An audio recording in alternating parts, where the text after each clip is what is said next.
Pike's pushed more and far and up ahead.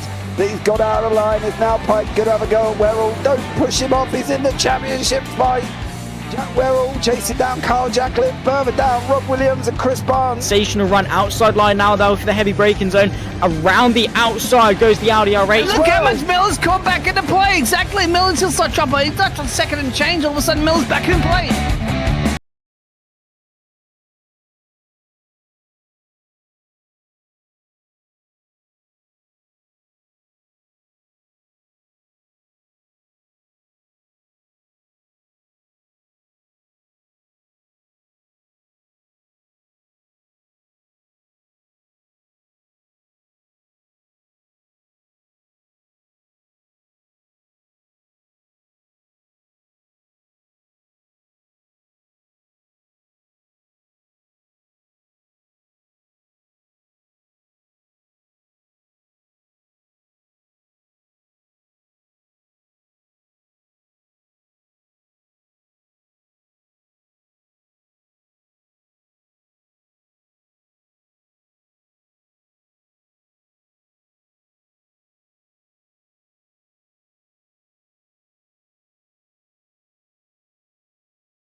Ladies and gentlemen, boys and girls, we have been going now for nearly 36 weeks.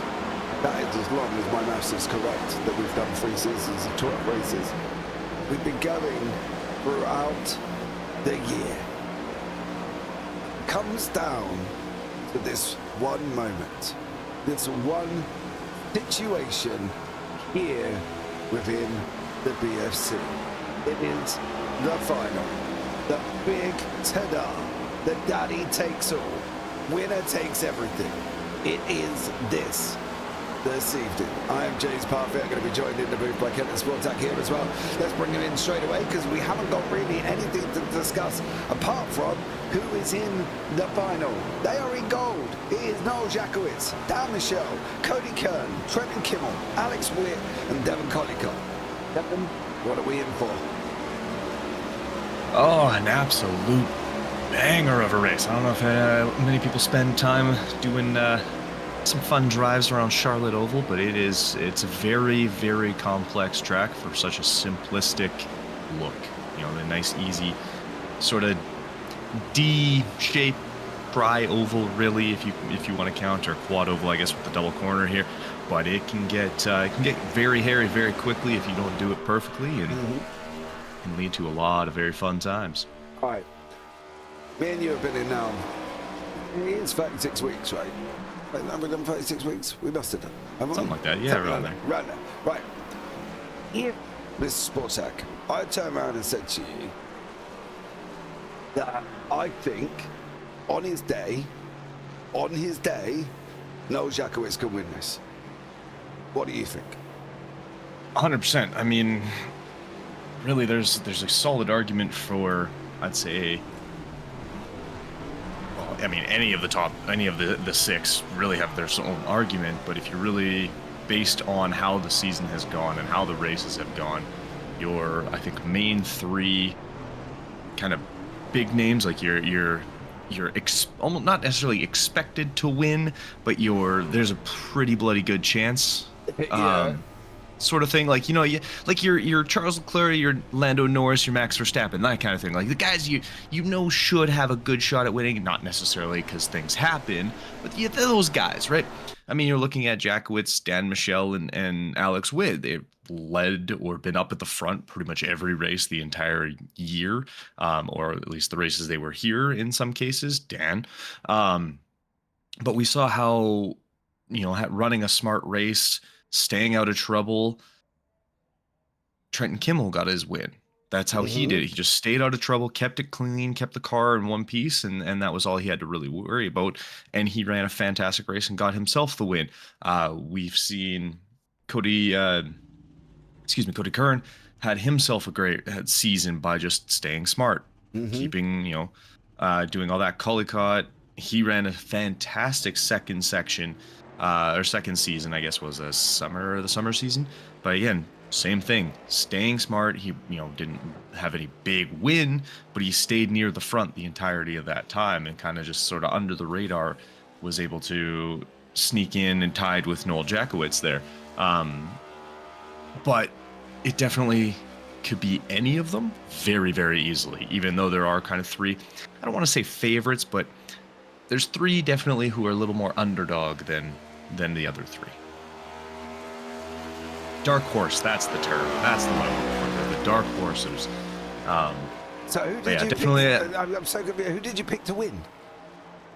Honestly, I think it's either going to be Witt, Michelle, or Jackowitz. I think are my three main sort of have the best shot to win. Oh, you reckon? I think so. Do you know what? Just because of how humble he was when I spoke to him last week, I would love Trent and Kimmel to go and take this victory. Oh, 100%. I think it would be fantastic. It would be a pure Rocky Balboa underdog story. That's what I think that would be. And it would be. It would be an underdog story for Trent and Kimmel to come back and take this. Don't get me wrong. If he does, great. If he doesn't, I'm sure he isn't going to be disappointed. But I think he would be an ideal champion. He is so down to earth. Last week you could hear the happiness on his face. Like you could physically feel the happiness on his face taking that win. And I would love for him to win. Absolutely would love to him to win. My problem is Alex Witt and Dan Michelle. And I know how quick they both are. That I know how wily they are. I know how foxy they can be. What they need, they know what they need to do. But man, I would love Kimmel to come through and take the victory. 100%. I think he has a great opportunity. He's putting himself in a great position up in P2. Now, it is NASCAR. It's 200 laps. By no means is P2, qualifying on pole isn't going to change the world at this point, especially with for sure stage break at 75. But, I mean, look at your top four. Jackowitz, Kimmel, Witt, Michelle. I 100% think he could be up there, and I 100% think he's got a great shot at it. I'm just, if you looking at kind of how the entirety of these 3 seasons have gone, Dan Michelle, Alex Witt, Noel Jackowitz have all been up at the front consistently. Kimmel has been included 100%. Like he is, obviously he made it in. It's not like he's been, finishing 15th all season and just lucked his way in by any means. But he's been, that 4th, 5th, or, 3rd, that kind of range. So he definitely still has a shot. I just, based on the entire year, I think it's a little bit leaning towards Jackowitz, Michelle, or Witt. Just consistency-wise, and with it being a little longer of a race, doing 200 laps, consistency is going to be everything. The ability to make that car survive, the ability to kind of stay out of trouble constantly, but also nail your pit stops. There's going to be more than one pit stop. You're not just stage break and then, at the halfway through the second stint and you're done. There's going to be a second pit stop, most likely, probably one even before stage break. You've got to really nurse your tires. It's 200 laps. Yes, you've got 6. Charlotte eats tires for fun. So it's going to be something, again, a point you're going to have to really pay attention to is how to make those tires last, how to really nurse them the whole way through. There's going to be the fact that this track, the lines vary as you go on longer runs. As your tires start to wear, where you have to put the car, you have to also be very accurate where you put the car. Otherwise, you do that. You start rubbing up against the wall, losing time, losing positions, having to battle your way back. It's hard to pass on the inside, but it really kills your tires on the outside. So there's a lot of factors that come in that you got to be very smart about as you make your way through. Okay, ladies and gentlemen, but the final grid of the year. Noel Jakowitz is on pole. Dan Michelle in second. Trenton Kimmel third. Alex Witt in fourth. Brandon McLaughlin, Terry W. Spainhour, Anthony Radel, Tom Kuhn, Joshua Kuhn, Cody Kern, Seth Pegg, and Rob Sizemore is the top 12. Devon Collicott, Bradley Young, Andrew Jamelin, Edwin Litoff, and Calvin Ross. Edwin, please message me on that one. I probably have just absolutely annihilated your name, and I do deeply apologise on that. More importantly for us, Collicott and Kern, 10 to 13. The other 4 up the front. I'm excited. This is going to be a fantastic race, and I think that top 4 is going to look very, very awesome and very battle tested as they when they get through that finish line. And just look at that P6 right there. It's an interesting P6. Brandon McLaughlin. That's P5. P5. Oh yes, Terry W. Spainhour. There we go. Yeah. We're rocking as well. Right, we've got Angie Kimmel in YouTube chat. Go Trenton, says Mum there as well. Angie, I do apologise for Trenton throwing some sweets at you. That may have had something to do that he said he's going to shower you in sweets, and I wanted to see that he did that. Apologies that he actually just threw the sweets at you. I did say to him he should have been a little bit more, nice, but he kind of didn't.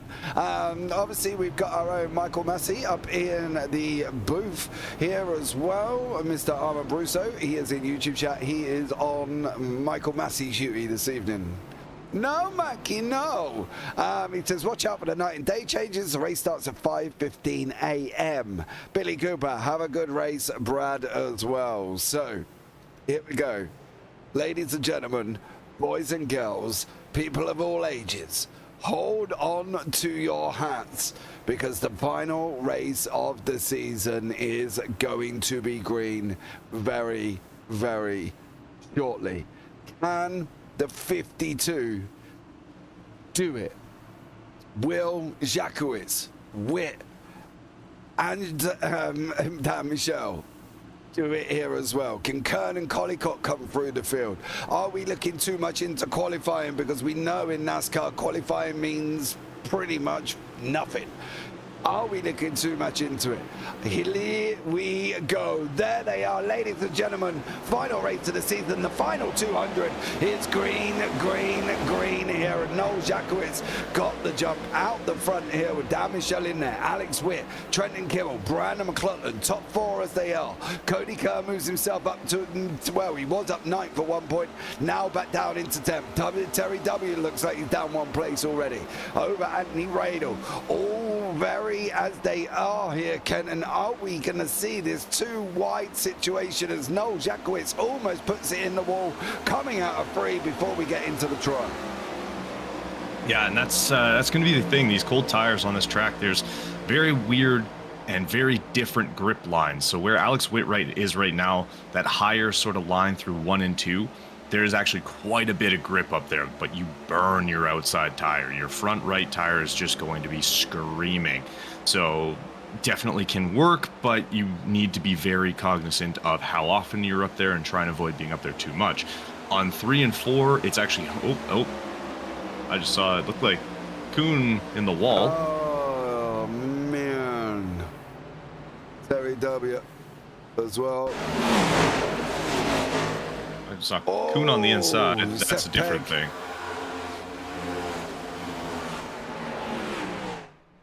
I can't tell you where Joshua Kuhn went, to be blatantly honest. He entered pit road and stayed there. Yeah, he kind of comes down and just hits pit wall and. Whoa. Yeah, I don't know what happened there. And then I missed the ending of the connection here between these two. Oh, just got loose coming out of 3 on his way into the tri-oval there from Terry Spainhour, or Terry W, sorry. And unfortunately for right. Sorry, W. Just a fortunate position for Seth Pegg there. Yeah, unfortunately Pegg was on the outside. Not a lot Terry could do on that one. He come off the wall when where they were all bunching up together. They come here as well. I can't even have a chat. Where are you, Armand? In the Discord here as well. Oh, you're not there. I was going to have a chat with Armand Brusso on the final race of the season, but he's Gappy. He's not there.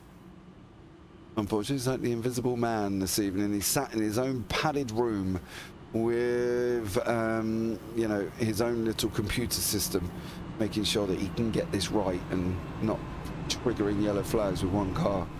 I'm sure he's fighting hard, is Mr. Armand Brusso this evening. All right, lap 5, first caution of the night. Little bit worried. We have got 200 laps. I've got food, I've got water. I've just eaten a bowl of cereal. So, you know, I'm all good for a good few hours here, Kenton. How long do we think this could go on? Well, I don't like caution lap 3. Nope. In terms of the longevity of this race, but I'm gonna go with we're only gonna have, not including stage break, I think we're only gonna get 5 cautions. So I think it's gonna be not as long as it's gonna look. 200 laps, I figured it would probably be close to around 120 minutes, 2 hours. 5 cautions. 5 cautions. That's what I'm thinking. I'm bold. Bold Bold today. Feeling lucky. Okay. You know, it really does depend now what happens after this. We know this, right? Because if we get another one in quick succession, then we know it's going to be a breed. You know what I mean? They'll be breeding like rabbits. I don't know. It's between 6 to 10, isn't it? It's between 6 to 10 or 5 to 10. But it's just how high we're going to go with that number. Yeah, I agree. Hopefully not too high. No. For you, so you can get to sleep. Me, so I can eat dinner. Man, I've had a bowl of cereal. I'm good. I'm good. Yeah, I'm all good. I've got a bottle of water here. I've got coffee at one side, water the other. Bottle of orange juice if I really end up caning the water. So I'm all good. I'm set, everybody. I'm set. Perfect. Oh, well, I'm sure we've got at least 17 ads to go in the next hour. So. Yeah, for real life we would, wouldn't we? Man, I need to one do per that. lap. Dude, I need to get them. Like, I've said to anybody, if you've got any adverts for any companies that you want on this NASCAR event, let me know and we can come to some arrangement, because we do need adverts. You know what I mean? They do it on NASCAR as well. They even miss. To be fair though, they even go blinking adverts when they're green flag and they miss most of the incidents. So, you know, hey, look, I'm just saying, if anybody from NASCAR is watching, I am available if you want, you know, half decent people. It'll be fun on that one. Right, should we get going once more here as well? Let's have a look and see. Keep your eyes in the background. There's a 16 desperately trying to keep up here. Devon Collicott is running at full speed here. He's going to be full speed on the back of the green. He's going to come into shot very, very shortly. There he is. Once more, Alex Witt out in front. But I can tell you one thing. This man is coming at a rapid rate of knots, and he's so much quicker than everybody else because he's full speed all the way through the lap. I thought he might have been able to make it a little bit further up there for Devon Collicott in that 91 FedEx Denny Hamlin machine once more, but he ended up stopping at the end of the line. I really did think he was going to fly through the pack. Would have been. I thought he was, just gonna rip right through and in between everybody here and just kind of own the entire thing. But very, very dicey for a second. I was like, this could go horribly wrong or very well. But in the end, it turned out okay. Let's see what they're interesting. Kind of running a middle line. So most of the grip on turns 3 and 4 are going to be down at the white line. There's a ton of grip on the outside for turns 1 and 2, but again, like I had kind of mentioned, or we kind of mentioned and talked about, tire wear is going to be a massive concern, though if we have too many cautions, it won't be as much. There will be a lot of draft on the back straight. Won't really help. Trying to make a pass low is not an easy task. You really kind of have to make your passes on the outside of the other cars. But unfortunately in 3 and 4, there's just not a lot of grip out there. And the added bonus of that wall kind of cuts in on you as you come out of 4. It does. Heading to that tri-oval, all of a sudden it kicks down on you, and you kind of run out of real estate if you stay up too high. So, yeah, it's on the early run, you want to kind of stay low 1 and 2 and 3 and 4 as your car kind of starts to, tires start going. Turns 1 and 2, you could definitely get up a little higher just to try and save those tires with much less wheel input. You're not steering as much. But you got to be careful of doing that. Slamming into that wall on the outside can get a little tricky because you don't have as much of an arc going through the corner. Staying up here, yeah, it's a little dicey as well. You got to use a lot more, and you got to wait for that throttle a little too much. If you get too early into a corner, you're going to hit that apex too early, and you really have to wait on the throttle. Get a little understeery, starting to look like like George Russell, just driving into the side of people and blame them. If you need to do it. There's a lot of wall banging going on out there too. Dude, literally, if you ever want to get digged, don't upset Kenton, because he'll call you out here as well. I do agree with you. Having run Charlotte multiple times, I do 100% agree with you. The fact that the real estate does run out going through off turn 4, right? You are going to be in deep, deep duty, because I've been there before, and then all of a sudden there was a slow car on my right. I was up behind him, and then next you know, the wall was there, and I hit it hard. So I do feel the pain on the fact that they are going to have to be a little bit careful coming out of turn 3 here, especially on that outside line, as Andrew Chamberlain is on the inside there. Needs to give him room if he can. He does on that one. Great job from here as well. I feel something might have happened within Trent and Kimmel last week. I've got a funny feeling this guy has probably done 0 officials, and he's just concentrated on Charlotte. Well, I'm starting to not like him because all he's doing is going against everything I keep saying. Stay low, you want to be on the inside lane, he goes outside lane, both of them. So he's just got to counter me. But it works for him. I mean, the same thing we talked about last week was, we want to stay low. Oh. Who's that? That looks like Brad Young. Brad Young. Oh. Hold on. Where are you going? Can we go back just before? Oh, did he get hooked by Seth? I don't know. I'm going to go back. Apologies if you are at home and think, oh my God, they're rewinding. This is generally the only way we can get to see. Did he? Collie. Oh, that's rubbish, isn't it? Yeah, that thing gets right in the way, and then he kind of hits the wall, loses a bunch of speed. So I can't tell if he has any real connection with Cullycott there. It looked like he did, but it's hard to see from that angle because at the right of this, he does get a bump. Oh no, he loses it. He gets a little slide right there. And Cullycott is coming up because the corner's ending. Makes a little bit of contact. That sends him into the wall.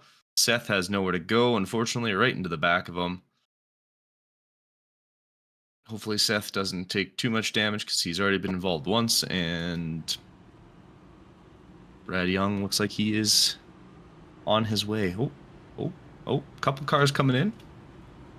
Yeah, the teasing away here as well. Now, I'm going to have a chat. I think he can do it, so I'm going to pull him up here in the booth. Trent and Kimmel, could I get a copy? Hey, man, how are you? Dude, I'm good. How are you? I'm all right, man. I'm racing at Charlotte. I'm having fun. You relaxed? Oh, I'm getting there. It's kind of been some tense racing up at the front, trying to get a roll on Noel, but, I mean, it's early. Only 17 out of 200. I'll just take her easy, not mess myself up, and see where I end at the end. What's the practice schedule been all week leading up to this? A lot, man. I've turned a good couple of fuel runs. I've played strategies around. I did fuel runs, tire runs, half this, half that. I think I have a good idea of what I want to do tonight, but I put a lot of effort into this race, so I really hope it just doesn't go away because somebody spun out in front of me or I spin myself out. I did expect you, man. I did say to Kenton beforehand, I reckon you have done nothing else bar practice at Charlotte this week. Just about. I've had it up on my priority list. I bet you have. Well, listen, sir.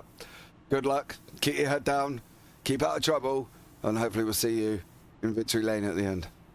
Alrighty, thank you very much. Enjoy the race. Hopefully it's not as chaotic as last week was. Yeah, definitely as well. Oh, try to give a quick shout out to Mum. She's in YouTube. Oh, hi, Mama. How are you? I love you. There we go, dude. Take care, man. I'll catch you later. You too, buddy. Have a good one. And you, man. Do you know what? Really weird, isn't it? I felt like his dad. Ring Mum. Yeah. Works, I guess, yeah. Trying to ring Mum now. She's in YouTube chat. Get a hold of her. She's fine. You know what I mean? But listen, I told you. I said to you that he would have turned lap after lap after lap after. I can probably, if we rack him up, he's probably done 200-300 laps easily. Yeah, Trenton Kimmel. He's on it. For this young man's sake, I hope he has a good race because I feel that he runs on confidence. What I'm fearful of is if he gets caught up and ended up down at the back, is his confidence going to take a bit of a kick in? Is he going to be a little bit downbeat and then it's going to be a mistake because he's trying harder and harder and harder? I don't know. For me, Trenton seems a very confidence-driven driver. I mean, I think it would depend if it's a self-inflicted or if it's because of something else. Like if you're driving and someone wipes you, that spins you and causes you to have to, drop a little further back. It's less of a knock on your confidence than if you come off a corner and just get sideways and slam into a wall, and that's why you're at the back. So I think it would depend. Confidence can get shaken, but it can also come back pretty quick if you're racking up passes. And I just saw someone slip into the back, hopping in as well. I'm sorry on that one. I come in a little bit early. I swear them lights were out, and I swear we were lining up for green. I'm going to presume there has been a delayed start here because I thought that was a line up here. Hi mate, are you going to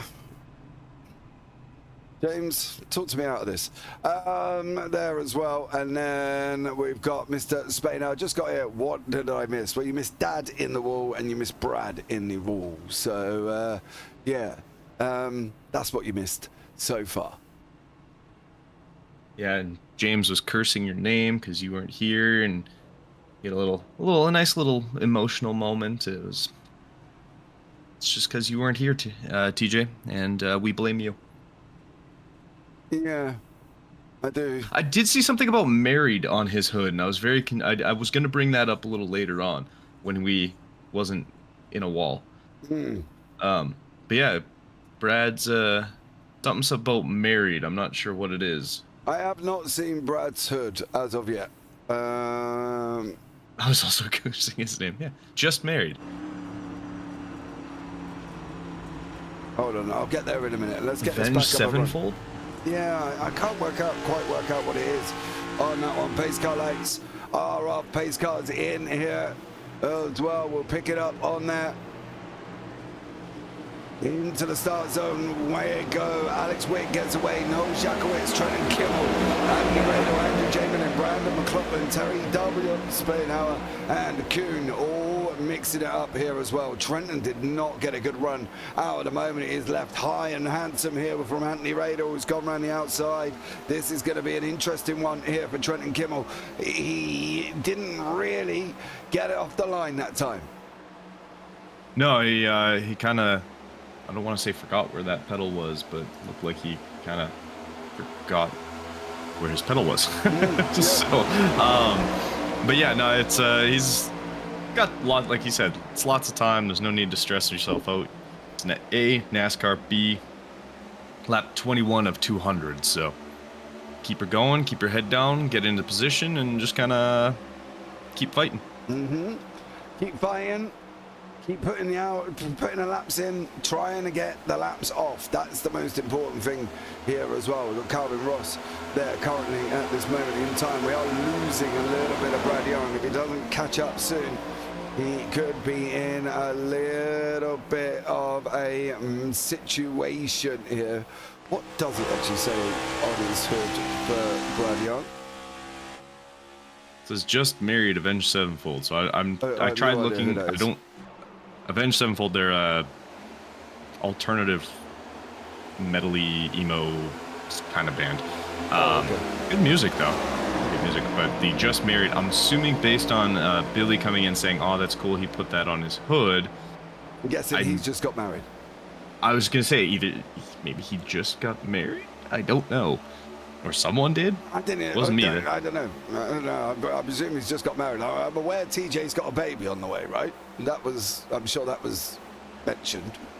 Unless I've just imagined that and I've been asleep this whole time here as well. But I'm sure that was the situation going on currently.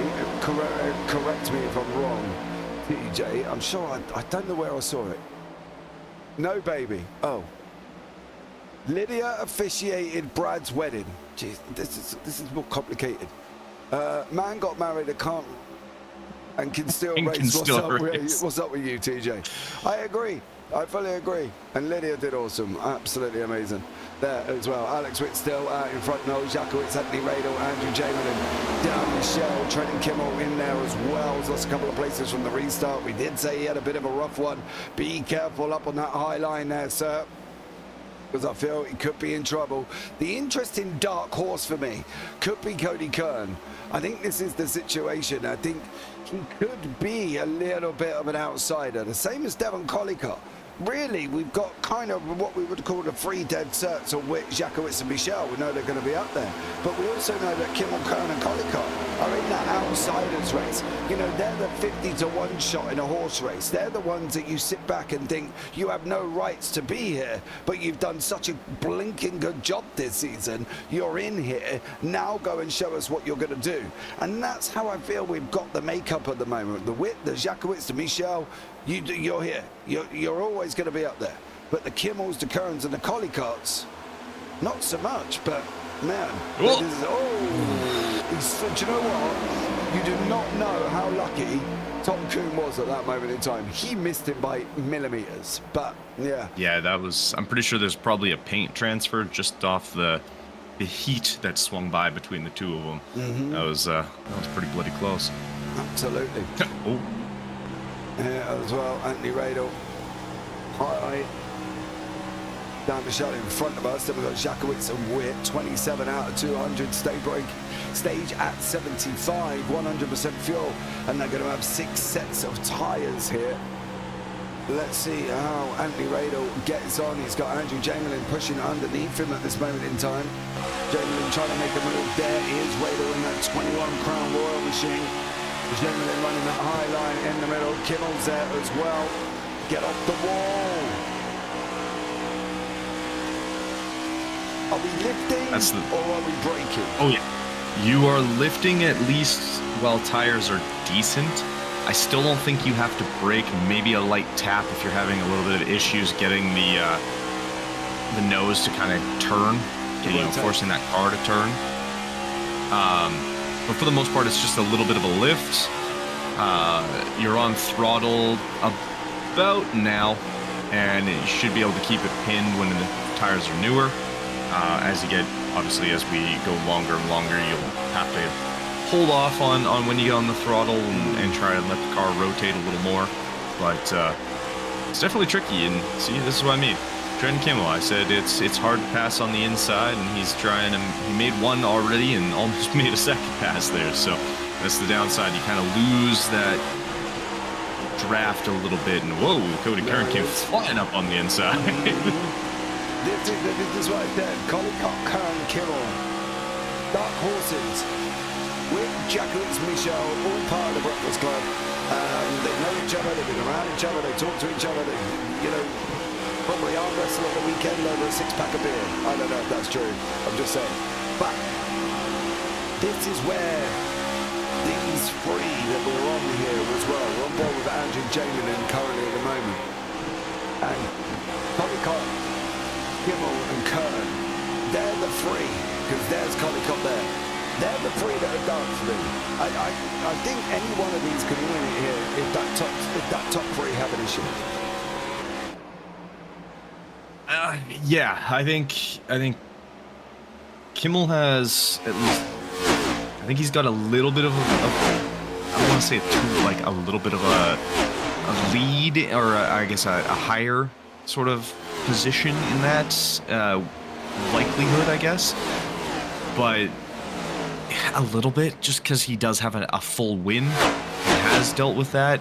I think it's going to be very close between those three as to who's kind of next up, sort of thing, if anything does happen with this front three. But they look really freaking comfortable right now, those up there.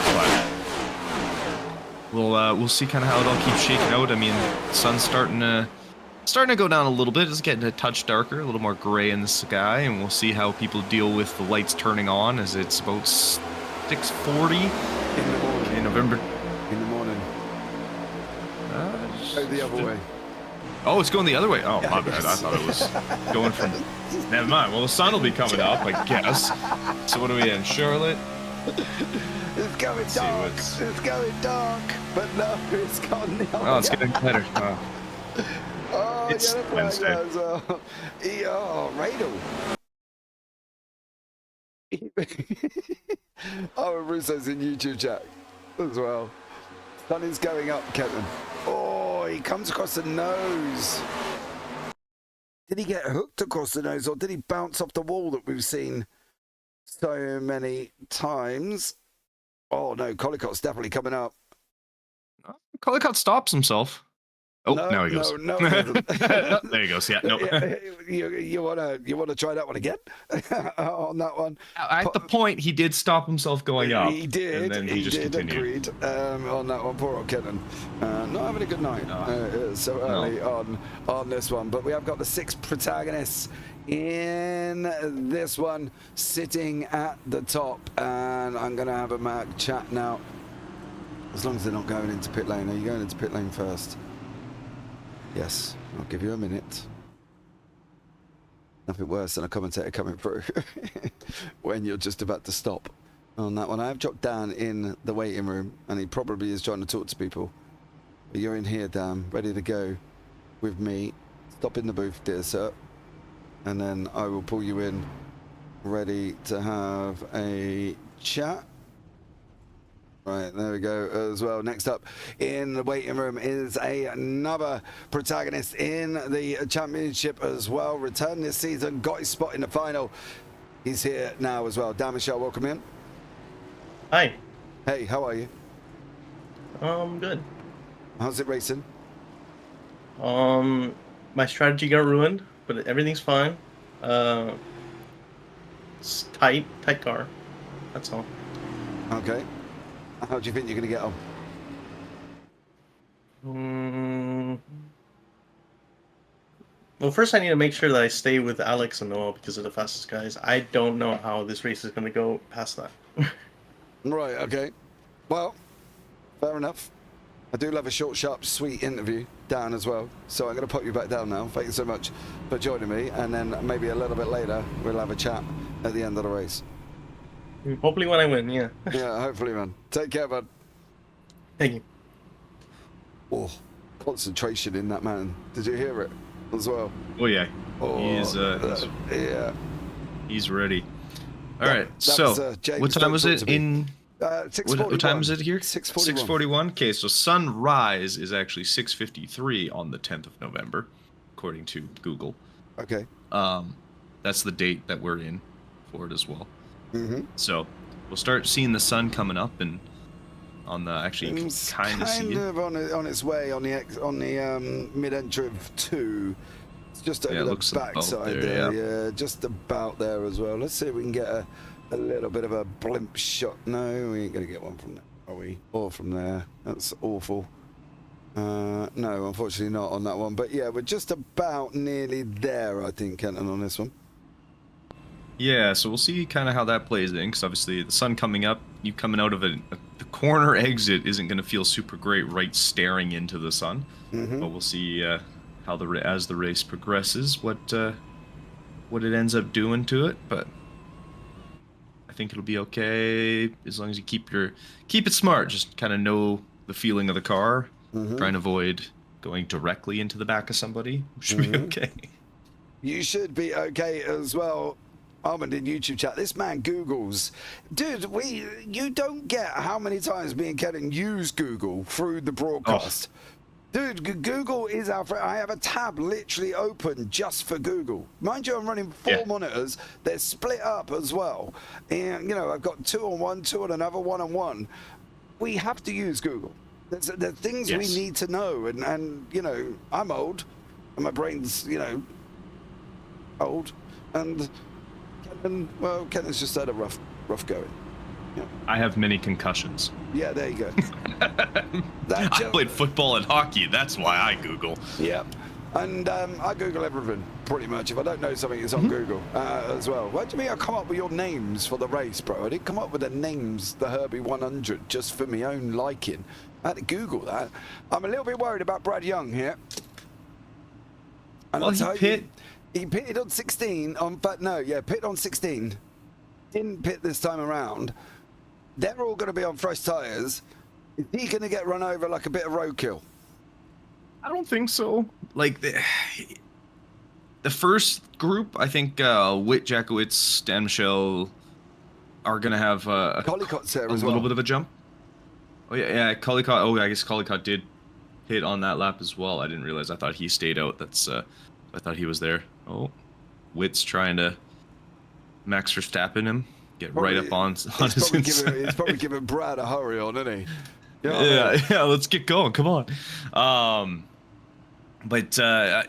think he's not gonna get eaten up, spit out like you'd see at some more of those kind of like Darlington or anything like that. But I think it's gonna be a little bit of a hindrance. He'll probably fall back a few spaces. I don't think outside of the top 10, but a few. He'll kind of notice it. Won't be too detrimental. I don't know if he took tires. I think he did, but here we go, ladies and gentlemen. We are off and running. Is Brad Young going to get eaten up faster than a hamburger? Let's see what goes on here as well. At the moment, he's still out in front. He's alongside Davin Collicott. Then we've got Alex Witt nestled in, Jackowitz, Michelle, Kimmel. Protagonists here, the only one who's not in the championship is Brad Young, and he's kind of parking the bus in the middle of the racetrack. Jackowitz has really got nowhere to go here. Noel Jackowitz. Oh, yeah. Don't do that, dude. Your name will be like filthy mode. Like, I can't even explain it if that happens and you take out any one of them top that are in the championship. You've got a right to be there, Brad. You know what I mean? Love you forever and all that sort of stuff. But if you take out any one of them 6 in gold, bro, hide. That's all I can say on that one, I think, here as well. He's managing to hold on. Jackowitz picked the wrong lane. He didn't go down when he needed to, Kenton, and now he's just there. Brad. Oh, that's going to end horribly. Calvin Ross throwing himself up there too and getting involved now, and I think unfortunately for Trenton Kimmel and Noel Jackowitz, they both kind of got stuck outside with Brad Young. Sort of made that car about 4 wide though. I'll give him that. He made it real hard to get by. There he goes. But yeah, like looking at it, I don't think Devin Collicott even took tires. He only had a 9-second pit stop compared to everyone else was in the 15s, 16s, high 14s. His is only 9, so I think Collicott decided to skip on tires for now. But does also look like he's been in the pits 3 times, opposed to 1 for Alex Witt, 2 for Kern and Dan Michel, 1 for Kimmel. So I think he's had an incident or 2 throughout this. Well, he did at the beginning, didn't he? He got involved with He got involved with Radel. It was Seth Pegg with Terry Spainhouse, so it wasn't even then. But at the moment, he got involved with Radel, and then he's now out into the front in that 91 FedEx machine there as well. This could be a very, very interesting race indeed, partly because there's a gap appearing Cody Kern is losing a little bit on Dan Michelle, Alex Witt, and Devon Collicock. Kern, Kimmel, and Jakowitz got to try and work together in some shape or form here, because otherwise they're going to run away. You can hear that tire dragging When we as he's going through that corner. When we talk about this, though, and we talk about draft, is it going to be as important at Charlotte compared to, I don't know, Dega? Compared to Dega or Daytona, no. Those races, you get out of the draft, you are bye. Here, it's not going to be as helpful as those tracks, but this back straight, if you're not in the draft and the car ahead of you is, you will lose time. And it does make it harder to make any form of a pass if you're if you don't have the draft. So right now, it looks like Cody Kern's getting just enough of that draft. Trenton Kimmel breathing down his neck right ahead of Jakowitz here. But as that group of three starts getting a little further ahead, you're going to start seeing Kimmel and Jakowitz having better runs down this backstretch than Cody Kern's able to get. And you can just see it. I mean, Kimmel hitting the wall does not help his chances of staying there. But like I said, yeah, you can just see it. That little extra speed that Noel Jakowitz was able to get, he almost made the pass had Cody Kern not come down there. Not like Cody Kern wasn't going down to try and take him out or anything. Just Cody Kern went down and Jakowitz had to slow up to kind of allow that corner. Yeah, you can see like that speed that Kern just doesn't have coming out of this corner because there's no one to draft off of going down that straightaway. The thing is, they're doing the right thing. For Cody Kern, you see up front of what the situation is going on there. They're almost running free. Whoa, that's going to send a huge problem for... Oh, and there's Kimmel. There's Kuhn, there's Peg, there's Terry. Boys, slow down for a yellow. Oh, no. That was driven by that moment. And we'll bring you up and show you how this moment materialized. That Alex comes up real quick there. Yep. Unfortunately, that does look like it is on Alex Witt. He did come up and he did go straight in to the side. But the problem is filling's a little loose. Yeah, the problem is what happens after. He's still spinning. Kimmel don't know where to go. Hits him. Then he goes down, gets hit again. And then... He's holding the brakes, though. I will give him that. He held his brakes. He did. But then everybody else kind of comes and almost does the same thing. There's Terry. Bang. Taps him off again. He goes round. Does he then hit Kimmel here? Oh, he does, too. He does. And poor old Trenton Kimmel. It's hard to tell because his back wheels are spinning for Spainhour, but his front ones weren't. So I think he was braking. It's just only so much you can do. It's a worry for this man. Yeah. He's back out. Brand new car. Yeah. Swapped into the spare. Yeah, absolutely. Hit that magic button. Right. Coon. There he is. Let's have a chat with this man here as well. Gets in to the championship in at number 23. He's in the top 3. Let's see what he feels about his chances here as well. It's Mr. Cody Kern. Cody, welcome in. Hey, James, how's it going? I'm all right, mate. How are you? Doing all right. That was scary. Yeah. That was just kind of a, close your eyes, drive through it moment, see what happens. What's going to happen here with you this evening? Honestly, I have no idea. I felt good in practice, and then, we've started to get into the morning here, and things have lightened up, and It's getting a little bit warmer, and I've struggled a bit. So we'll have to wait and see how it shakes out here in the second half of the race. All right, man. Well, did you do much practice this week? No. I jumped into practice before the session. Right now, kind of wishing I would have done a few more laps, but just didn't get around to it. Rudy. Okay, mate. Well, what's the chances of you getting on Victory Road? What do we got? 6 drivers? We'll call it like 15 to 20%. All right, man. Well, listen, good luck, dude. I hope you manage to get there as well and see how you get on. Have a good one, man. All right. Thanks, James. Ooh. Didn't do much practice apart from the beginning of this practice session, which is only 45 minutes, 50 minutes for them as well. Yeah. Are we on right now? Yeah. That's the difference, Be here a isn't it? minute. That's the difference, isn't it? With Kenton, with Trenton, Cody. Cody didn't do a lot. Trenton's been running this all week. We're on caution number 4. I think your 5 cautions is very optimistic. I think we're going to end up more probably 9 to 10, if not a little bit more. But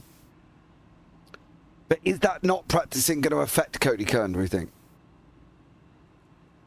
I mean, most people have run this track a lot, either the old version or the new, slightly newer one. And there's really not much of a change in, I'd say, most of the cars.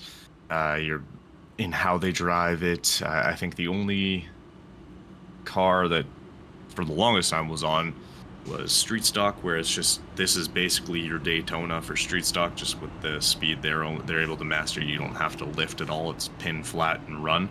But even like you're looking at Xfinity cars or trucks or some of the late mod like Gen 4, they all drive pretty much the same here. You know, lift into the corner, arc it as much as you can, get on the throttle about midway, a little further, tip right about where that America's symbol or the writing on the wall there.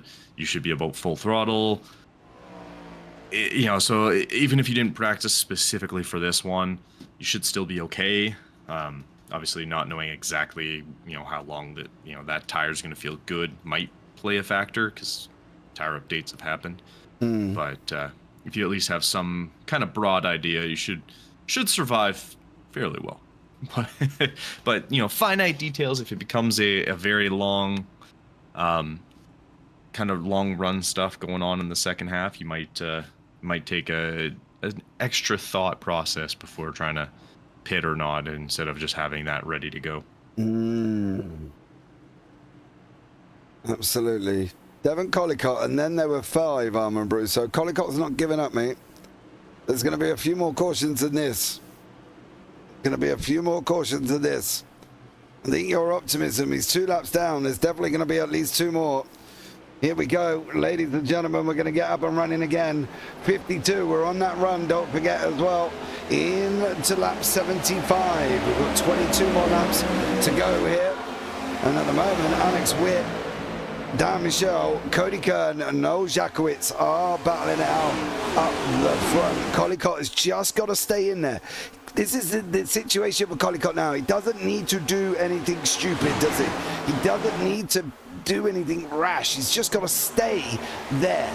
He's the first one a lap down, and he'll get the lucky dog or the wave around if there's another yellow.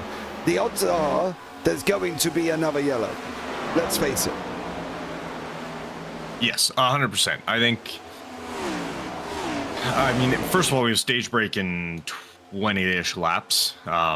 So that'll at least be one. There's a high chance there's going to be a second one after that or before that. So it's now it's just, yeah, be smart. Let the race sort of come to you. You don't need to force anything yet. Again, we're just over a quarter of the way done. Like, that's nothing. You've got so much time to go through, and crazy things can happen. We could see, Dan hit this wall, come down on Alex, and they spin out and take out half the field. We could just see what was that in the back? I think that's not Calvin Ross. I think that was Vitolf. It's weird, isn't it? I know. I'm Edwin. That's his name, right? I think Yeah, so. Edwin. We're gonna go with Edwin. It's easier to say. We know how to say it. Edwin, going a little wide out in the back there. I believe that was him. A small wall bang that can turn into someone hitting someone else and spinning out in front of a pack. It changed a lot real quick. So, just take your time. Keep your head down. Worry about having to get that point or do those crazy moves till much closer to the end. For now, just let the race sort of come to you. Mm-hmm. I think that's the thing. He's got to chill. Now, he's got to sit back and relax and just try and stay on the back end of the field. He can't afford to be involved in anything else, right? That would be Devon Collicott's worst moment.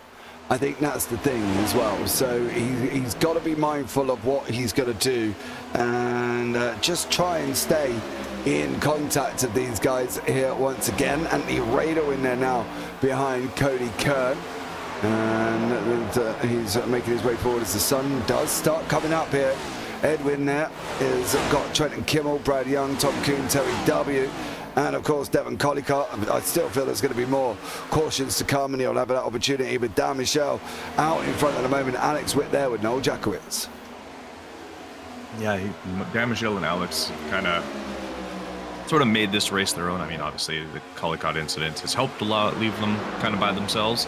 But the two of them have just been running exactly what we expected of them, right up at the front and just going. Kind of, I would say, staying out of trouble more or less. But the nice thing about being near the front, if you're Dan Michel or Witt or Jakowitz or anything like that, you have less chances of being involved in something when you're near the front. Less cars around you. So, smart running, but now they're starting to get a little racy, and we'll see what happens here. Yep, absolutely. Here as well. So, let's see how they get on here. And let's see what happens. I think Owen Brusso's optimism of then there was 5. I think, I don't believe this is done. Because it can happen. They nearly did. Yeah, they're getting a little touchy. Is there love lost? Is there no love lost, I should say, between these guys? We know they race. And at the end of the day, are they going to race each other to the point of where they cause each other drama? What? I'm gonna go with yes at this point. Yeah, this is so. They're getting a little. Ooh, Alex almost hooked him. This is getting interesting, especially because Noel is kind of giving a little bit of a boost to Dan Michel right now too. Yeah, with that little bit of draft. PJ, play nice. As well, as he's in the YouTube chat. Could be an interesting situation. Dan Michel, Alex Witt, Noel Jakowitz, the 3 of them at the front, all part of the Breakfast Club. Then behind that, we've got Anthony Radel, Calvin Ross, Cody Kern in this championship fight, Jamelin Sizemore, Peg there as well.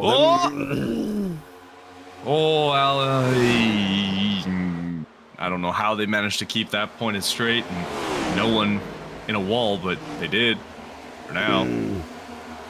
Yeah, I think a lot could go on here. I feel one of these could be dramatic. Are they going to get this to the end on the stage?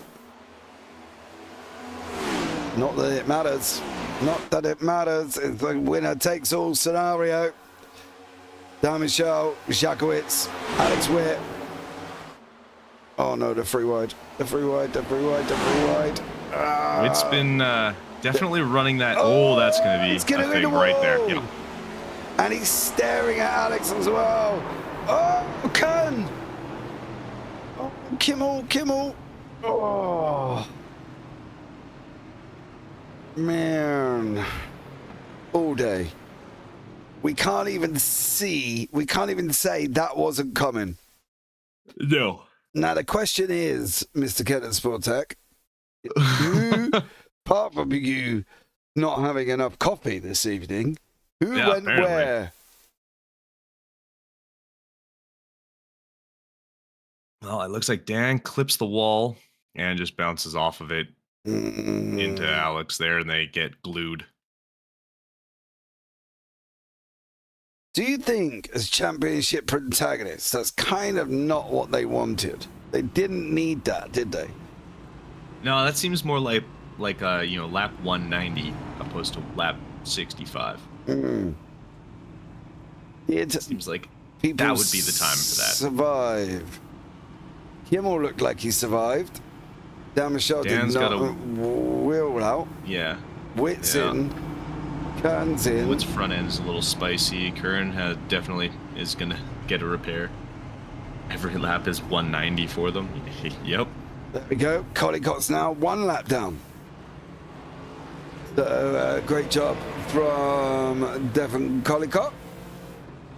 And he's going to get another one back in about 7-ish laps by the time we get the car on. Maybe 6 laps. Yep. Once we get going again. Of course.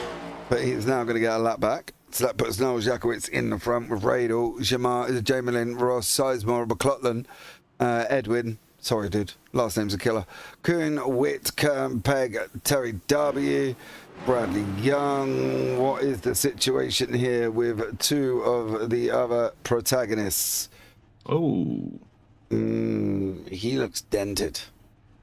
Yeah, that front end doesn't look so pretty, and he took a big hit on the incident before. I wonder if this man's forgot to activate a fast repair. Or... Wasn't he involved early?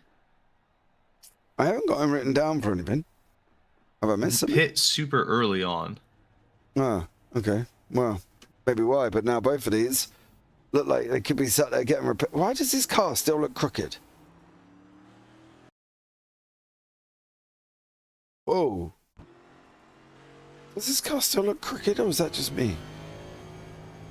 Oh no, the frame or the front end is all busted up.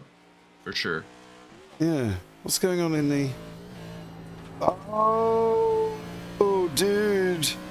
No, I know what he's doing. So he's going to rush around. He's going to pit again. No, he's not. Oh, interesting. He's probably trying to save the fast repair. Yeah, maybe, but...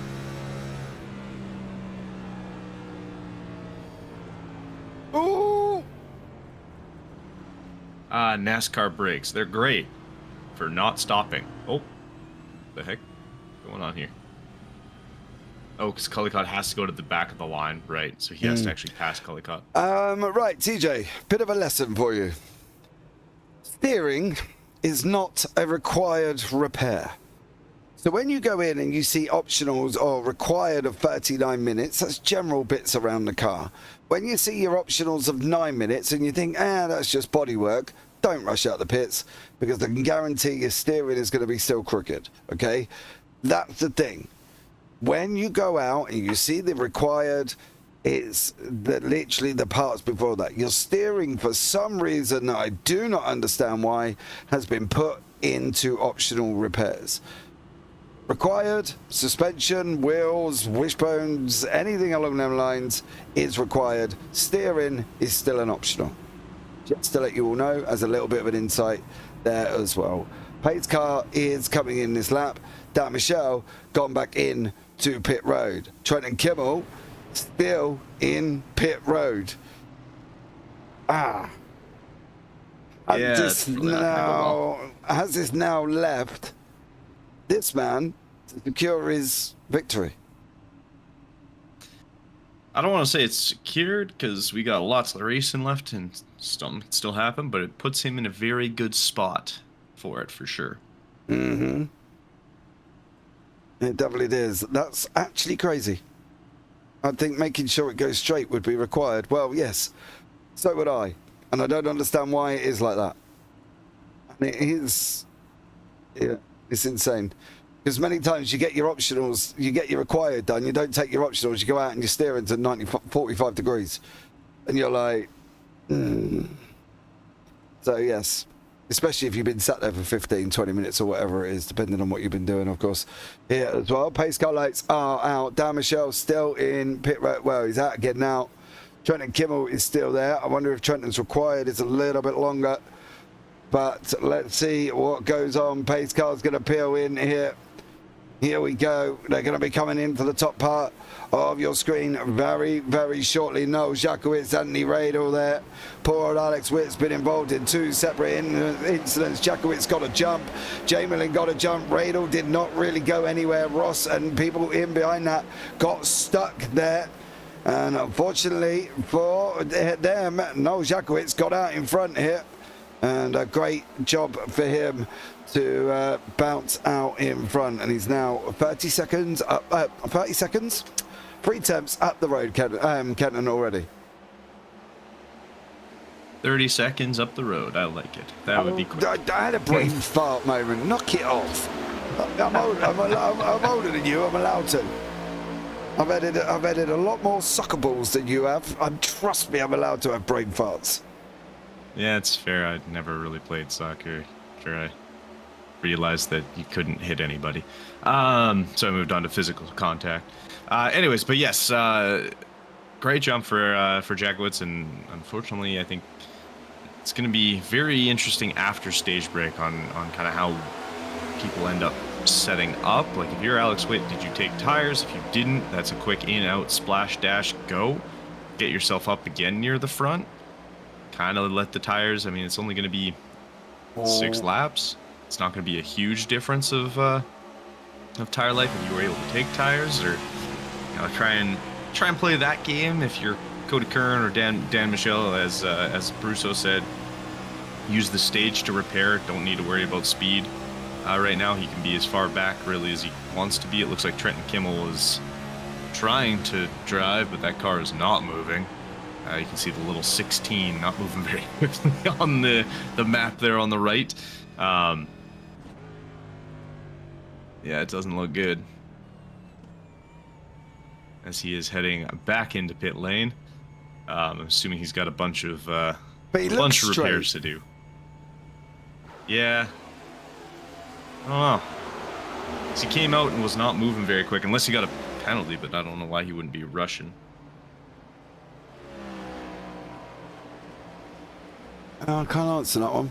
Noel Jakowitz still out in front with Radel. Jamelin in 3rd. McLaughlin 4th. Ross, Pegg, Witt. Oh. What's in the wall?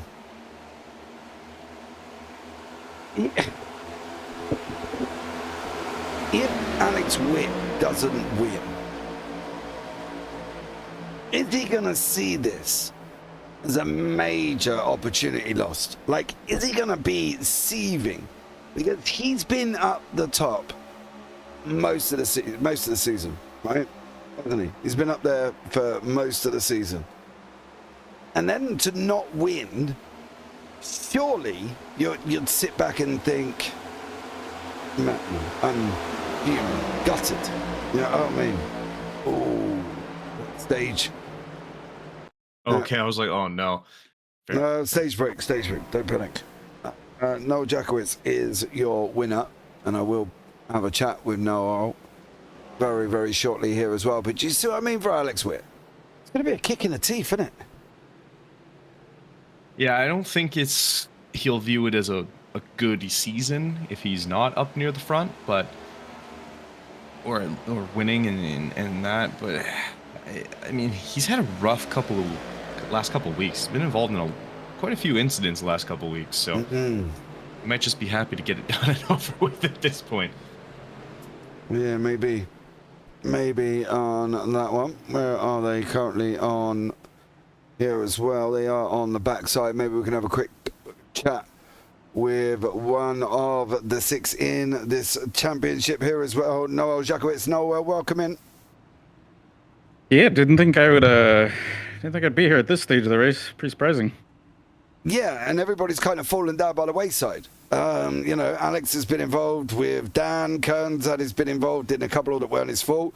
Collicott's 1 lap down. Kimmel's 8 laps down at the moment. Do you want me to shut up while you drive into your pit box? No, you're good. You're good. Okay, well, just don't miss it for me, please, because otherwise I feel even worse. What is Noel Jakowitz's thought process now after this stage. We've got a 125 run to the end.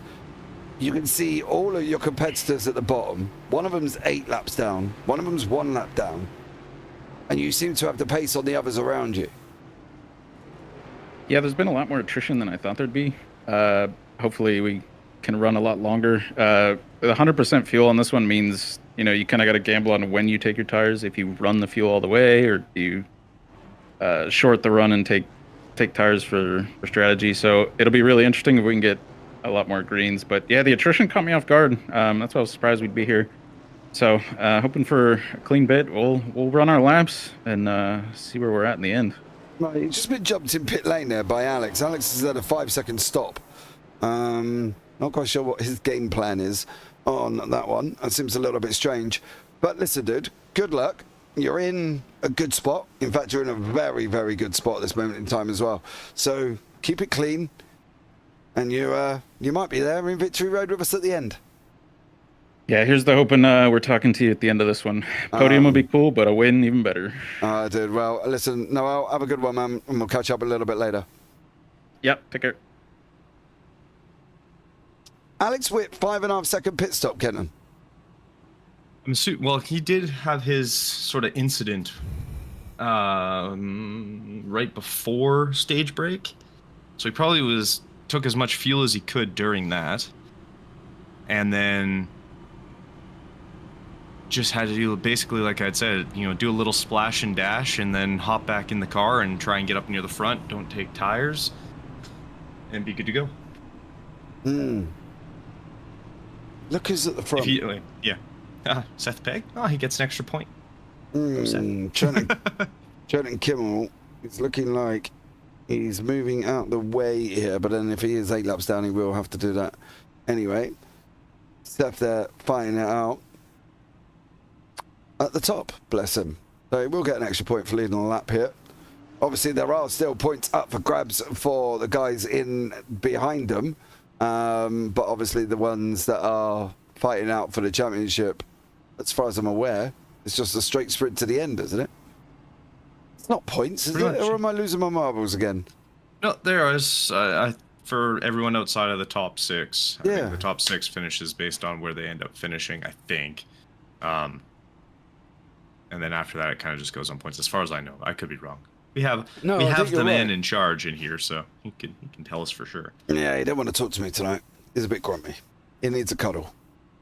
Well, he get a message. Tape it out. I did message him, but he still told me that he needed a cuddle. So, if anybody's in and around Armand Brusso, please put your arm around him and give him a hug as well. So there we go. Here as well. Points don't matter. Points don't matter. I didn't think it did. I didn't think it mattered. Well, why listen to me? What do I know? Exactly. You've only been here for a year. Couldn't Google it. So. Yeah. I mean, you've only been here for a year. Did you not learn anything? No. Clearly not. Ask all my teachers. No. Yeah. Now Michelle is going to join up to the back of the pack. No, he's not going to be a lap down. He will be on lead lap. Is he done? Do we think it's over for him? I think it's definitely going to be very hard to kind of do much of anything. Is 8 more cautions realistic? I'm not being rude. We've had 6 in 79. In hindsight, we should have 6 by 180. No, 160. Is it possible? We've had 5. One's been okay. 5 one forced. stage break. Yeah, 5 forced, 1 stage break. That's fine. Do we think then? Right. So 5 more technically within 80 laps. I mean, I could see it. I think it's going to be. Yeah, like TJ said, like we could have a bunch of rapid fire cautions real quick after each other, and kind of get them all out of the way, or even a couple and then nothing, and then a couple more, and I think it's gonna be really interesting. I hope not, but could happen. Well, let's see, ladies and gentlemen. The up and running after the stage is green. We got the 125 run to the end now. Seth Pegg out in front. That's where he wanted to be but just the fact he can say he led a lap here, the Australian, Brandon McLaughlin is going to cause issues. If he keeps disappearing, people in and around him are going to be going absolutely mental. But at the moment, it is Peg out in front, it is Witt in second, it is Edwin there in third, and Noel Jakowitz in fourth. Kimmel still keeping it here as well. Collicott back on the lead lap as well. So 2 laps down, and he had 2 cautions, got back on the lead lap. I don't know. Go Trenton. That's all I can say. Yeah, he's gonna need a lot of luck to get there, but we've seen weird things happen, so who knows. But now, looking at it, Witt's taken over the lead from Peg. Jakowitz has dropped down to P6. Maybe it's not Jakowitz's to win. Yeah. Seth having Alex Witt having a very quick race for himself, and now with Dan sort of bleeding time with the damage he has and not really being full speed. I think Jakowitz keeps dropping down. Now he's in P7. I think Witt's gonna have an interesting time. He just kind of has to keep it safe and keep it clean, and should be okay. Obviously, we'll see how it all works out, because so far nothing's been safe or clean. You know what's worse? What? Feeling really bad right about now. Because I've interviewed Kimmel, I've interviewed Michelle, and I've interviewed Cody Kern. And now I've just interviewed Noel Jakowitz, and they've all been involved in incidents after the interview. All right, you heard it here first. Anything goes wrong in your race, guys, James is to blame. Only if you've been in for an interview. But I have literally, I've just sat here thinking, I interviewed Dan Michel and he was involved in an incident. I interviewed Trenton Kimmel and he just literally got annihilated. I interviewed Cody Kern and he was also involved in an incident as well. So, best of luck, Noel. Best of luck, buddy. Have fun. Have fun. See you later. Bye. The funny thing is, I was actually going to say that about Armin as well. It's like, you interview him every week, he gets taken out every week. So yeah, I'm starting to see a correlation here. Yeah. I am a little bit worried there. Calvin Ross has jumped straight to pit lane after he had an incident. We don't have a yellow here as well. That was way too close. Yeah, I know. I didn't like that. I'm well fearful. What did happen to Calvin Ross? Oh, he's... I just in the wall. You know the worst thing? He jumped back to pits. How long would it have been before that caution had come out? Because was that on his own? Yes, it looks like he just goes up. Martin and then once Dan goes by, he just turns hard left and gets out of the way. Oh, hold on a minute. What's the 19? Oh. That is the nastiest net code I have ever seen. Oh my god. Yeah. There was, and where they touched wouldn't have caused that reaction either, because that was a hard right on being tapped on the left. Looked like a blowout. Oh, I could see that. Yeah, his tire just said, I hate you. Do you know what? People have said this to me before about this in iRacing. Oh, his tire blew out. Is that even a thing? Yeah. I know, obviously, I know when you get down to a certain point of your tires, it turns around and says you get a black flag, but it never blows up and I go flying in a wall. It just, iRacing then just turns around and says, you know, hey son, you got black flags. You need to go in, you got a parts repair. Or like meatball, I should say. But I've never seen it go bang. I've never seen the damaged tire after they've hit a wall, because obviously that's just the physics. I've never heard of a tire going bang. I don't know. Who knows? Anybody, let me know. You're all drivers in YouTube chat. You're all knowledgeable gentlemen and ladies as well. I'm going to put Angie Kimmel. She's watched enough races. She'll be able to tell me anything that goes on. I'll tell you that. But you know what would have been awesome is getting Angie in the booth. I'd have loved to sit here and have a chat with Angie all night. It would have been amazing here as well. Fans of relatives of the drivers. I think Armand, I want that on next season, buddy. All relatives of the drivers must be in Discord for a conversation for the last race. Oh yeah, no, I think that'd be fun. I mean, although you would probably just bring Lydia in like every chance you got, and Hey, Billy and more of the Spainhauer collective. hey, I'd bring Gran and Grandma in if I could. No, I mean, Nan and Granddad, great Granddad, great Nan, however far back the tree goes. I don't really know. But, you know, I think that would Careful, be a TJ, cool... he might try and adopt you. Hey. Get off. He didn't say no. He did not say no. I'm just going to point that out. No, because in my head I transferred adopt for kidnap. But don't worry about it. It's...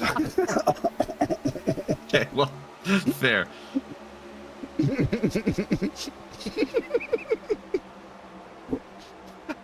Jeez. Bad time to take a drink of coffee. As we talk about that, so Alex Witt is in first.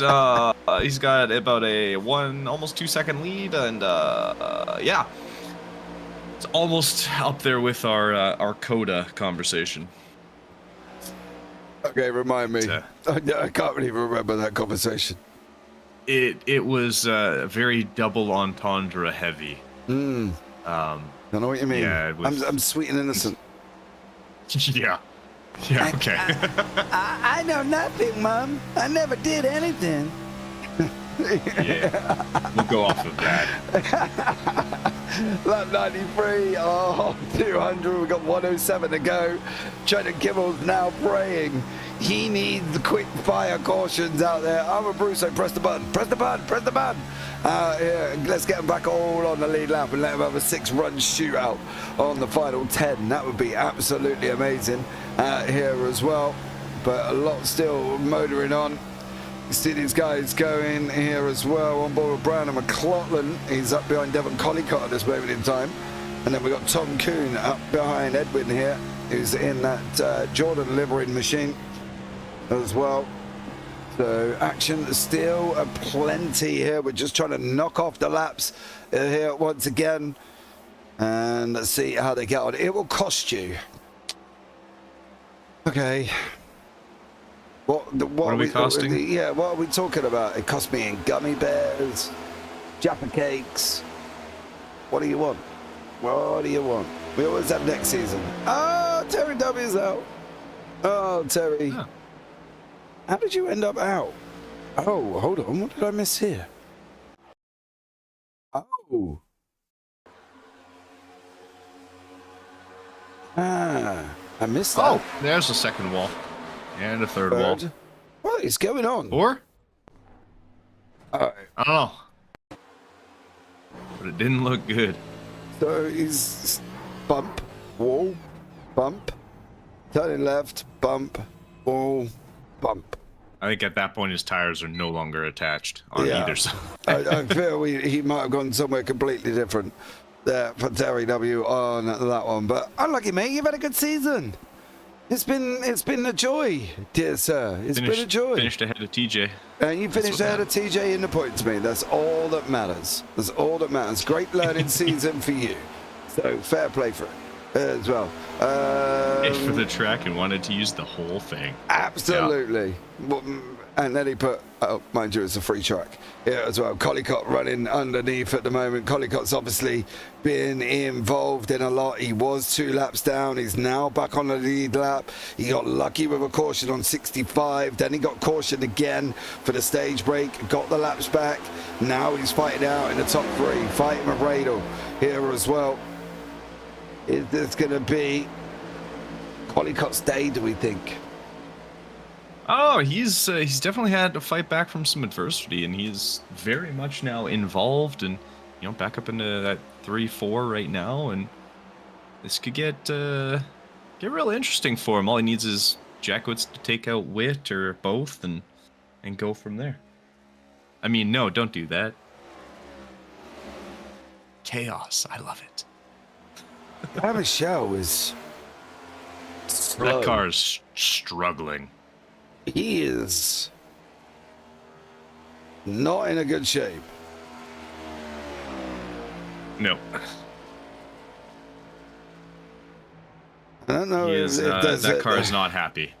If there's more optionals here, What is he doing down his back straight? 167, 170, 176, 180, 181, 83.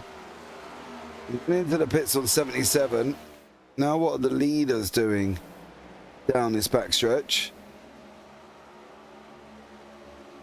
Okay, considerably faster than him, 84, 85, 86, generally, give or take. So, what has Dan Michel done to that car? I'm assuming there's just zero aerodynamics left. Like, that front end is all beat up. Which just, I mean, obviously makes it harder. You start to lose that draft a little bit. Then you start losing it more. You hit walls, that doesn't help. I don't think the steering's actually 100% straight. I think that's also playing a factor. Yeah, he's...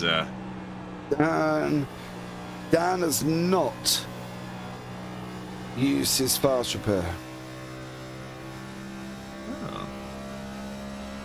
I would have. Though at this point... Is he taking a gamble? Very much so. Because, yeah, if we start going green and have a long run, he's going to be in big trouble, start getting lapped. I mean, they're reeling him in. Slowly, but definitely are reeling him in. So it could get very interesting for him, unfortunately, as looks like he's kind of battling the car the whole way. Yeah, it does look like he's having a bit of a fight here for Dan Michel. So, yeah, a bit of a struggle going on the nose of Brandon McLaughlin. Fighting out with Andrew Jamelin here. Chevy and a Ford. Brandon McLaughlin taking a much higher line out. And he goes. Is he going to sweep down the outside? Job done, I think, for Brandon McLaughlin. On that one, I believe Andrew Jamelin may come back at us on the underside though as well. And he has done, but there we go. Brandon McLaughlin is where we're going to slot right in behind here as well. Just broken over the 104. We've got 96 laps to go. And so far, Jackowitz, Collicott and Witt out the front. Yeah, again, I'm super stoked for Collicott. He had a very difficult start to this race, and he's battled his way back and gotten himself back into P2 now and having himself a great one. Yeah, he dives underneath Alex Witt there. So a great job from Davin Collicott there as well. We have no idea why Dan Michel is saving this fast repair. It's a gamble. It's like winning the lottery.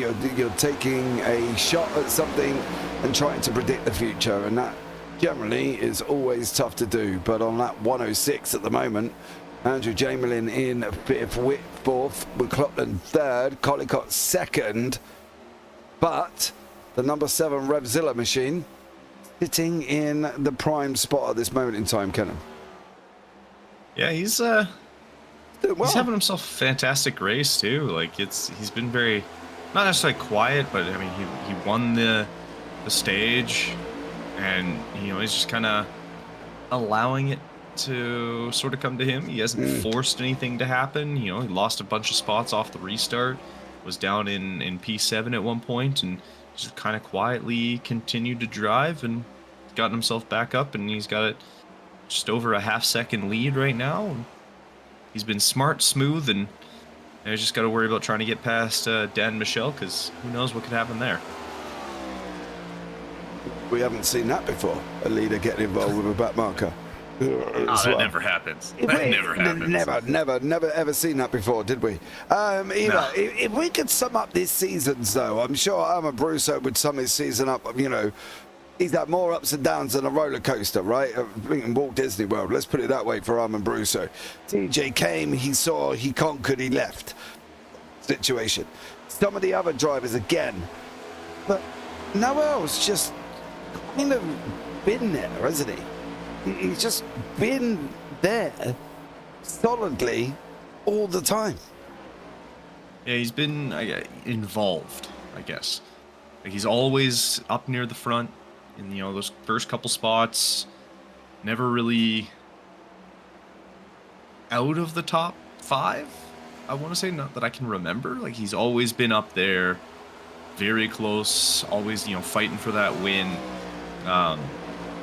which has been fantastic. And I mean, you're seeing it now. Like, he's just been consistent. He's consistently been up there.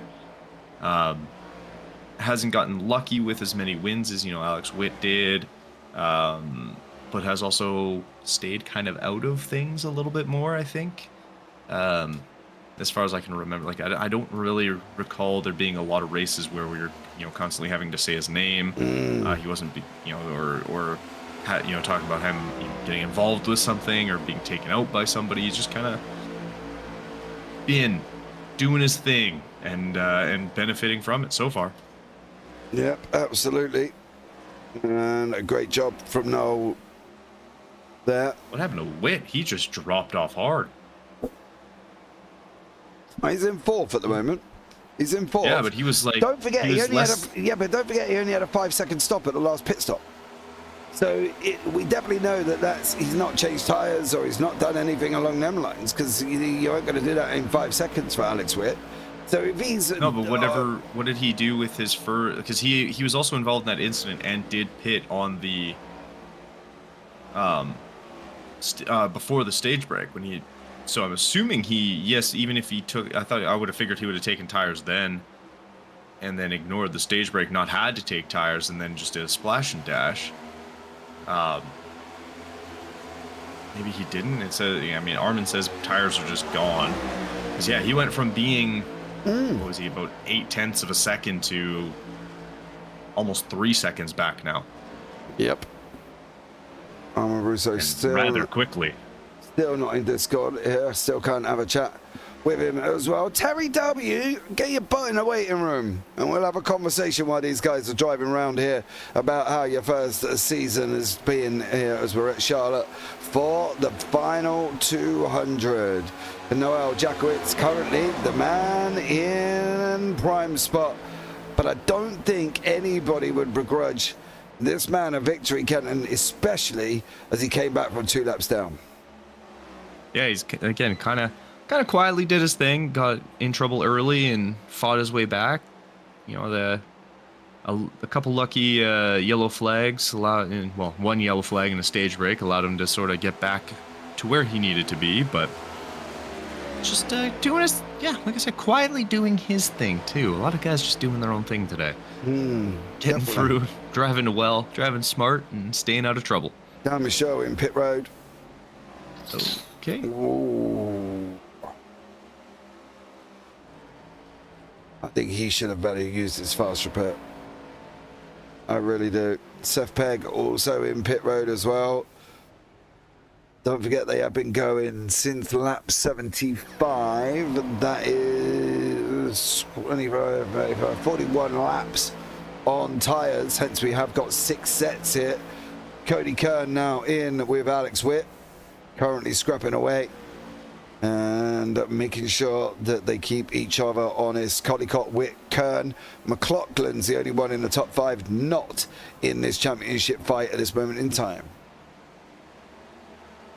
Yeah, McLaughlin actually is kind of, I don't want to say kind of came out of nowhere, but he sort of did kind of come out of nowhere. He's been, I mean, not on the season, but he was battling it out for 6th at one point, and then now all of a sudden he's just P2. So I don't know if he managed to, or he swapped tires out and is fresh tires and everyone else didn't, but yeah, just flying right now and holding on pretty nicely. He's got a little bit of a buffer between 1st and 3rd. He's kind of in the middle, not really too close to either one, but driving smart. I have a funny feeling, right? And when I get these feelings, it generally might be that they're correct. I'm a little bit worried for Dan Michaud and Trenton Kimmel. Just the way the race is being run at the moment, I feel, and Angie, please don't shoot me, that this could be the end of the road for Trenton Kimmel. I'm optimistic, right? I'm full of optimism and positive energy and all of that. but I'm not quite sure 9 laps down is I've even got enough positive energy for that one. Yeah, especially with how so far the second half of this has gone. And just really quickly, there's 3 people in front of him that are 3 laps down as well. And it'll be more with Radel in the pits as well. Looks like yeah, okay. I was like, I don't know if anyone else is hopping in. I don't think so right now. But yeah, it'd be really tough to come back at this point without a lot of major help, and unfortunately, he's not really getting it. Absolutely. Brusso did never tell me how much it was going to cost me to get 9 cautions here. To be blatantly honest, I'd pay it just to get. That'll be the cuddle. Yeah, I'll give him a cuddle. Do you know the thing is as well? Just to get all 6 back on the lead lap to fight it out, I'd pay it. Yeah. I'd love to see all 6 last 5 shootout. Yeah, I mean, it'd be interesting, but I mean, this is in sort of obviously not the exact same, but like this last weekend in Brazilian Grand Prix, very wet race. You know, a lot of things were working in the way of some. In at the start, and you know, George Russell and Lando Norris had a fantastic start to the race. They were leading, they were well ahead of everyone, and then they pit for new intermediate tires because it was pouring rain. Max and both Alpines stayed out.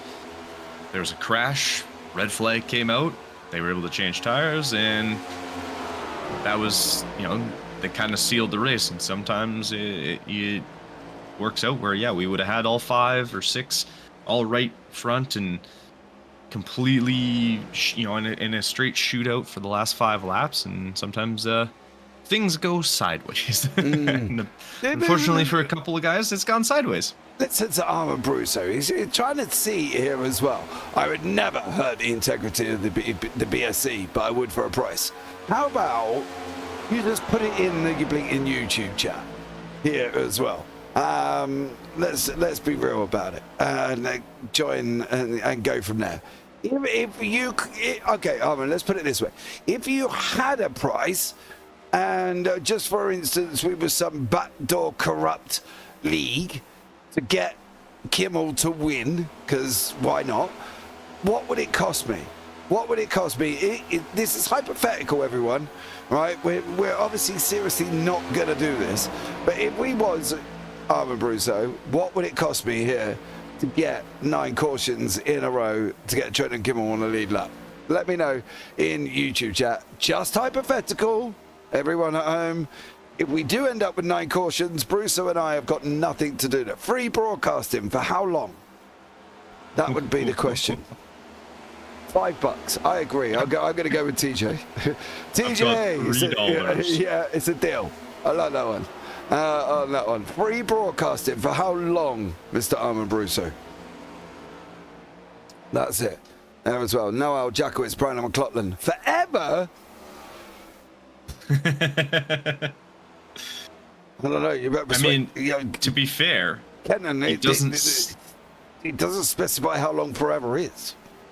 He also doesn't specify how long we have to do the casting. You could get what you want and then just stop broadcasting. Exactly. And that's technically forever. I could just say, okay, deal. He can throw the cautions. We get everybody back on the lead lap, and then tomorrow I'll message him saying, sorry, mate, I'm not commentating anymore. Yeah. There we go. Could do that as well. I better start a GoFundMe. Right, here we go. Everybody is a little bit spread out here, guys, as well. Don't worry, there is still racing happening on the screen, but people are a little bit more spread out across the race circuit. You can see the track map there as well. 4, 5, and 6, which is Alex Wick, Cody Kern, and Andrew Jamelin, are the closest on the track at the moment. We've got Sunrise coming up in the day as well. They're a little bit blinded on that until death do us part. TJ always on there as well. And Noel Jackowitz and McLaughlin, but at the moment Jackowitz is looking quite comfortable here, Kenton. He's looking very smooth. Just again, he's got his head down, just keeping, the position. He's not blowing guys away by being, 3, 4, 5 seconds up on everybody, but he's doing enough to hold his position, stay in front, keeping it nice and smooth, consistent laps. He's not falling off or anything too crazy.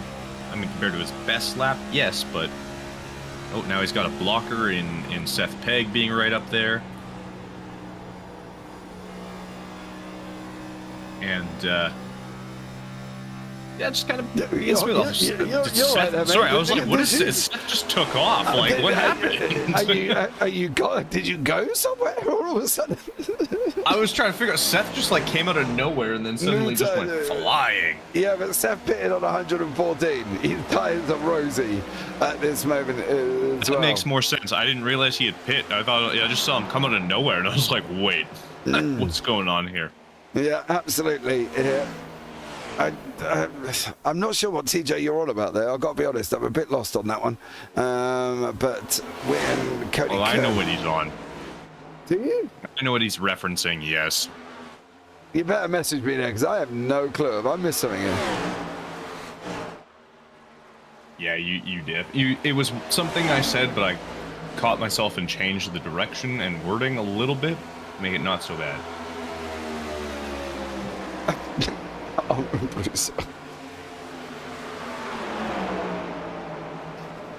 Anyway, I'll clip it in the BSC. Oh god, it's gonna go up there with our foggy coda. Yeah, put it in there. Put it in there. Oh, okay. I've just read Kennon's message as well. He's just DM'd me. Yeah. Oh, okay. Yeah, I got you. Oh dear, Kenton, you do find yourself in some positions this as well. Oh, that statement doesn't help that either. No, no. Oh dear me. Oh, Brandon McClellan, get on the racing. Brandon McClellan is having a rough one here as well. He's got to hit the wall. He's got to drag. He's unfortunate there as well. He's got to been put around the wall a few times, but he's managed to get back up. Oh, that's not good. Let's jump off that here as well. Harvard feels a little bit left out here. No one ever does that for me. Are we still talking about the same thing, or is Harvard on a different story now? We're gonna move on to a different story anyway. Okay. So carry on. How about that weather? Sun's coming up. Yeah, it looks nice out now. Oh dear, TJ clipped it and put it in general. On this one. We'll have a listen. I'll have a listen to that after the broadcast, because otherwise it will come through here as well. Alex Witt and Cody Kern scrapping it out. Still fighting for this. Whoa! Bad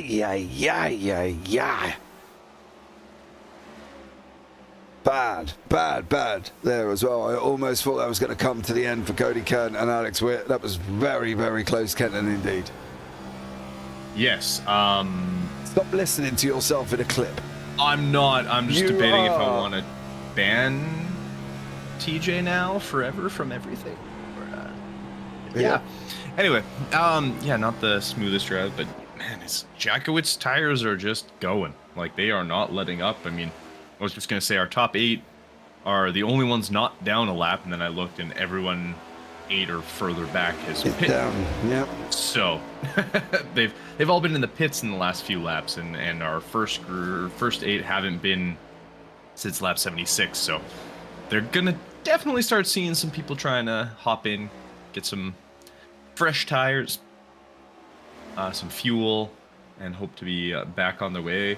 If I'm Alex, because Alex, he's, I mean, obviously tires is playing a big part, but he's like 8 seconds behind Noel Jackowitz right now, and that's a huge gap. He's still 3 seconds behind Cullycott as well. Like, there's some space behind there. There is, and him and Cody Kern are not letting each other go here as well. The race is looking very smooth. I agree, it is. Not much drama, not much situation for us to talk about up here in the booth. These guys in the politest common European thought of NASCAR are just driving around circles and turning left right at this moment in time. Yeah, it's true. There's no rubber on the rims, yeah. But I mean, it allows us to create things to talk about when there's no drama, and that always goes well. Or you dropping yourself in it. Yeah, exactly. That as well. Good. Okay. Well, why this is going round here, guys, we do have some exciting news coming up. Jackowitz has peeled into pit lane. So that's the first here. Coming up next this weekend, if anybody knows Jimmy Broadbent, he does the race for mental health. And JPB are broadcasting it this year for him. There is a star-studded lineup of Tony Kanaan, Max Verstappen, Matt Malone, and there's a lot more taking part in this one. So if you're around for 24 hours on Saturday through to Sunday, you can come and join us and be a part of that one. And as I said, JBB are broadcasting the Jimmy Broadbent's Race for Mental Health over this weekend. So if you want to come along and join in with some fun for us, there'll be a group of commentators. There's myself, there's Alex, there's Nico, Bradley Dalton, Hamish, Biggles is going to be there. Lots of us all doing the 24 hours as well. So if you want to get yourself involved, please pop in. All the videos will be on the YouTube tomorrow. There will be 3 parts because YouTube don't allow us to do 24 hours. If they did, they delete it. But if you want to come by and pop in on Saturday, that would be absolutely amazing. Great charity, great cause, and you get to see the likes of Max Verstappen driving around Zolder because that is where it will be over this weekend. So yeah, great announcement for us there, and we'll be looking at doing that this weekend. Jackowitz in the got in, still comes out in 3rd. Alex Witt also went in here, but he comes out in 7th, and currently at the moment nearly 7 seconds behind Jackowitz. Yeah, and then I was just like, threw me off. Anthony Radel being in 1st, I was like, oh wow, you have a huge gap, and he actually still has quite a large gap. And I was like, oh, he must not have pit for a long time. No, pit on 1:18, so I feel like he's gonna have to pit before we hit 200, so he's probably gonna have to come in again. And Jackowitz might be able to milk this to the end. He went in on 75. It's now 139. Oh, Jackowitz. I was like, he went in on 139. But yes, okay. Sorry, I was like, he didn't go in. He just went in. We just talked about that. Yeah. So he it's gonna be close. I think he will make it. 4 laps. Yeah, I think he's gonna be pretty close. He might have to do a little bit of lifting coast. A couple of corners just to kind of stay a little more positive on the fuel line in case we do go green, white checkered for some reason. But yeah, he should be able to make it. Yeah, well, we're going to find out here as well. Look at you with the big streamers now. I guess us little guys don't need to pay anymore. Hey, you give me 9 cautions and we'll talk about it. But here we go on that one. Oh, sorry, 8 cautions now because Kimball's 8 cautions back. Actually, I need 10 because I've got to get the 2 in front out of the way, which is Kuhn and Young. So, yeah. And get all these guys back on the lead lap. That would be amazing. But look, let's face it at this moment in time. Devon Collicott, Alex Witt are still scrapping it out. Brad Young in there as well. Brad's a lap down. Kuhn's a lap down. They are in around Witt. Witt's got to be careful. He's got to be mindful here as well because he doesn't want to lose time to Collicott. But has he got the tyre conservation to stay with Jackowitz? I mean, it looks like he did take tires there. He has 16 they would and a have half second. Yeah, it looks like pretty much everybody did. I think the only person who went for a really long pit stop is Seth. I think he was getting some repairs done as he's been involved in a few things. But the tire conservation, I don't think with Alex I'm super concerned about. I think it's just his ability to get by Collicott at this point, and it doesn't seem like he's really able to, or he's just trying to utilize him to sort of draft with him to try and reel in. McLaughlin and Jackowitz. And I say that as they separate and are no longer one behind the other. So, what do I know? That's why I'm up here, I guess. Mm. Do you think... That's what I would have done. Work together and try and push, but... How far do you think Radel can go? Let's see. So he was on 118. I think he's probably going to have to either be massively fuel saving, or he's going to have to come in around lap, I want to say 180. Where can he go? Hoping. So he's in 118. Can he do a 65 lap stint on them tires though? The tires, yes, they're going to be screaming, but I think he can. I think the big problem for him is just going to be the actual timing. Unless there's a yellow flag, I think he's going to lose quite a few positions. I mean, it's a 30-second lap, and you're looking at that point. What does that end up putting you? About 7, 8, depending on how quickly you get out of there. And if you just do, and that's if you're taking just fuel, probably I'd say you're still, it's about 43 seconds, so it's a little more than a full lap. And that's, with tires and fuel, I guess it's about 43, 44. I think that's just a touch too long, and I think unfortunately he's going to drop out of that sort of front pack pretty hard if he has to come in again. Yeah. I do think he's going to have to, unless he's been fuel saving like mad. A 90, almost, or an 80 lap stint, I don't think is in the cards. Where did we see that before though? That is very true. But he's not Australian, so who knows? I don't know what that's got to really do about it. What's that got to do with anything? The only time we've ever seen it was an Aussie, so. It was, yeah, but I mean, just because it's not Australia doesn't mean he can't fuel save, right? But he has the extra gravity because he's upside down. It does beg the question how they stay on the earth if they are upside down. You know what I mean? Exactly. Let's not get into this conversation either, because this could open up another can of worms here, Kenton, and this would not be good for anything on this one as well. I'm a little bit upset this week because I didn't realise trucks were at Martinsville all week, and I love Martinsville. I should have known from the real life NASCAR schedule, to be blatantly honest, but I didn't really think so. I hadn't really done much driving this week.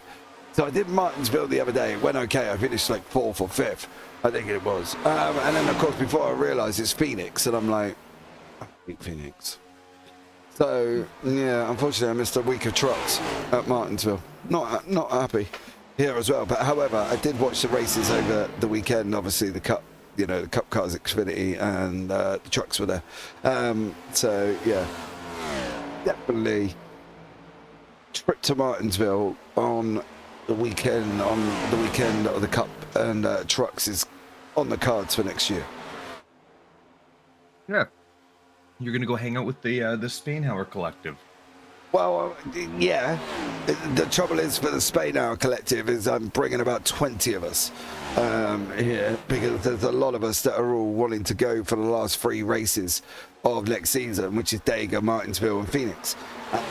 And the problem is at this current time, I believe there's like 10 of us signed up to go. So unless Terry lives in a mansion, not quite sure he'll be able to put us all up. You just need a couple tents in the yard. Good to go. Yeah, but you don't know how big his yard is. He might live in a flat. Or condo, as you call it. I didn't say it had to be his yard.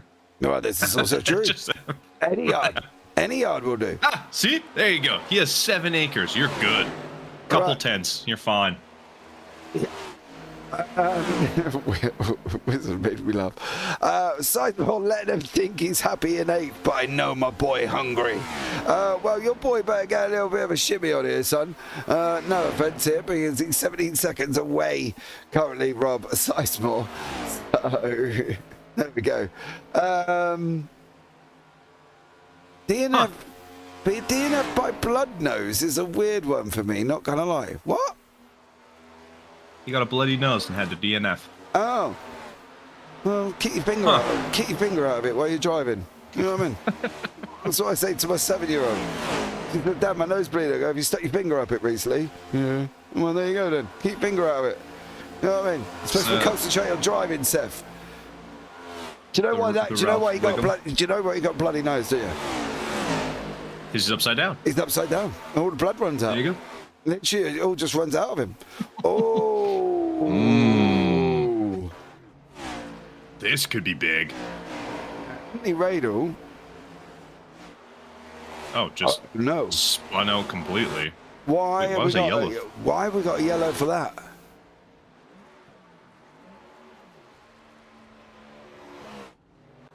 Is that an iRacing yellow, or is that an Armor Brusso yellow? That looks like an iRacing one. Yeah. That's an iRacing yellow. Oh, Radel's not going to be happy about that because he just went in the pits. Mm-hmm. He was pressing on a nerve in his brain that helped him go faster. It was. I love it. Bruce says there as well. I did not do that. I was watching hockey and just now got to tune in. He only presses on the nerve at precisely the right moment. He does there. Everybody's going to dive into pit road here. This is technically a free stop. If you're not in pit road, what are you doing? Like, why are you not in there? Kimmel, I understand. Go get your lap back, son. But why are you not in pit road? Yeah, why is Collicott not in pit road? I don't get this. This is literally a free stop. This is fuel that you need, or any tires, or anything like that. Why are they not in there? Anybody help me? Yeah, I got nothing. I'm trying to figure it out because, I mean...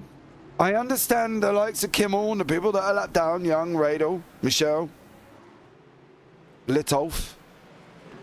But why did Collicott not go in? Don't know.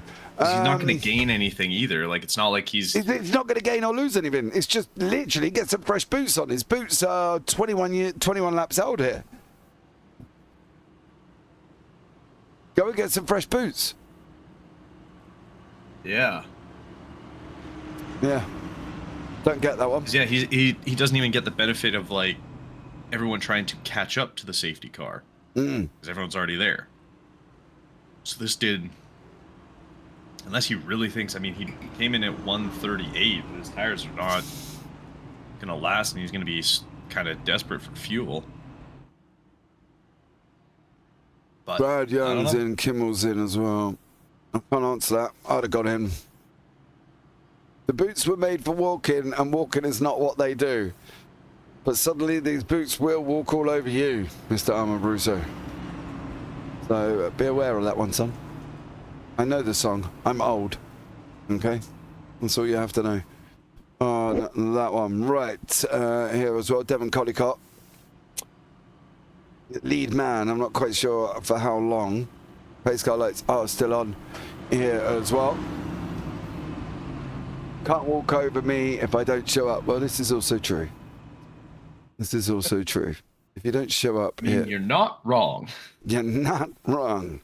Right, I'm going to do it. I'm going to pull a quick chat in with Alex Witt. We've got another lap and a half before the pace car lights goes on. Alex, how are you, sir?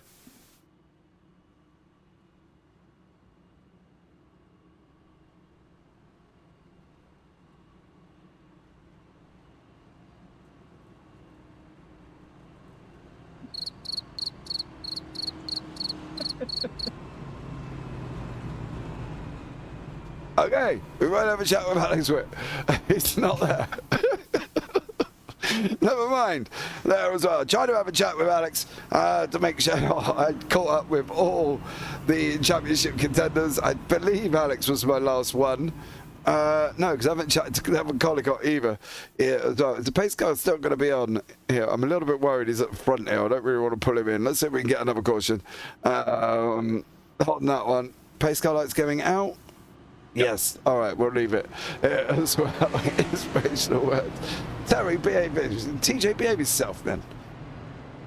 Oh, dearie me. Right.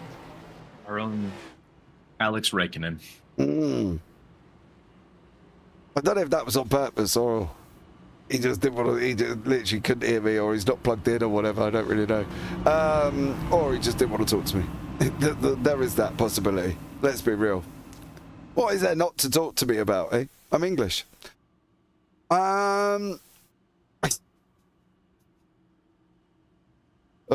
TJ's on one tonight. I think TJ's been drinking as well.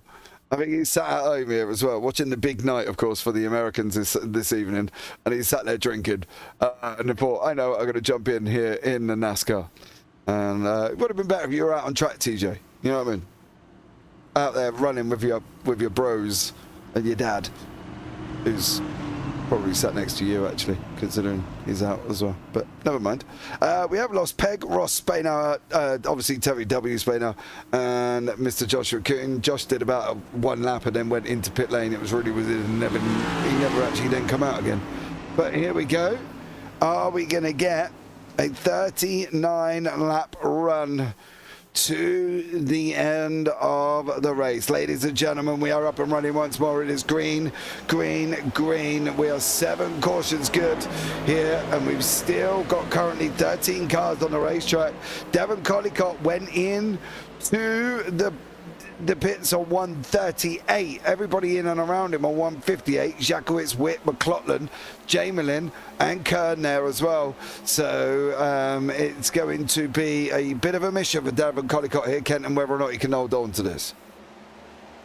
Yeah, I think for the first few laps he'll be okay, but we'll start to see it, especially as those lap numbers start creeping up, because he's already sitting on 30, almost 30 lap old tires, where everyone else's are brand new. So we'll start to see some grip differences as they make their way through those corners. How do you? Yeah, sorry, I had to cover that. And then I also got thrown off by Brad Young saying he has 6 minutes of repairs because of a hamster, and I'm very confused as to what is happening over there. And why a hamster caused 6 minutes of repairs. Not sure. Don't want to. I don't know. I want to know, but I don't want to know. Yeah, I know. You know? I don't know. Yeah. I don't know what's going on in the Young household at this moment in time, the married Young household. Maybe Mrs. Young come in with the hamster to show how cute it was that she's trained it to do, I don't know, the twerk. And Brad looked down at the hamster and crashed into the wall. See, now that would be a cool story, but I feel it's probably not that exotic. Yeah, I'm gonna say it's that sounds a little far-fetched. Not saying it's impossible, but are you saying you can't train a hamster to twerk? I don't know, but you know who does? Google. Oh, I swear, if you find a Google video of a hamster twerking, that would be funny. Right, ladies and gentlemen, here we go. The battle's up and running. Jakowitz, Witt, Collicott, very close together at this moment in time. The field were bunched up by the caution on 156. And now it's a straight run to the end. Devon Collicott did not pit for tyres. Abdul, stupid mistake, escaped last night, and it just ran across it in front of me, and I tried to throw my hat over to contain it, and I hit the wall and got meatballed. There we go. However, I would have gone with a twerking video. So much cooler here once again. But yeah, even down to Andrew Jamelin here. They are still very, very close together. Dan Michel is on the left, but of course he is still that 1 lap down. Kimmel's still 8. He's still out there prodding away, Trenton Kimmel, but he is 8 laps down here at the moment, Kevin. Yeah, he's having a little bit of a trickier day with Kimmel. I mean, he did gain a lap, but unfortunately I don't think he's going to be able quite to make it unless Brusos just starts rattling off some yellow flags here. But Jakowitz still having himself a great race. Alex Witt right back up there. Cody Kern, Collicott. We at least have a 4-way sort of shootout now for the next 30-ish laps as they make their way closer to the end. Hopefully, although this little connection here with Collicott and Jamalin's getting a little dicey. Definitely. A little bit too close for comfort. I hope after all that, Brad, you actually caught the hamster. Because if you didn't catch it, I would let the little thing run. To be blatantly honest with you. I hope you caught it.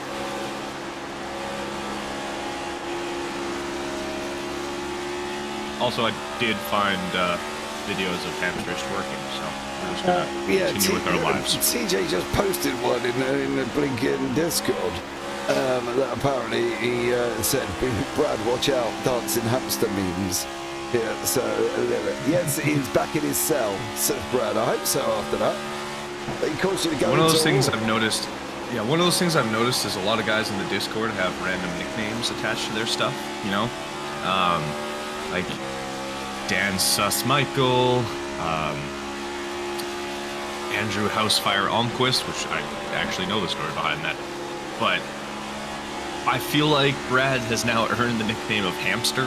Mm-hmm. So. Brad Hamster Young. Brad Hamster Young. Mm-hmm. Absolutely. I feel it's needed, Armor Brusso. Get on it, son. For Mr. Brad Hamster Young. Mine's twisted still. Why? And it should be now, anyway. Why is it twisted? Have I missed it again? I swear I'm missing loads here, bro. I'll tell you what, if these two come together, Brad the Hamster Young. Already in Discord. Sorry, Brad.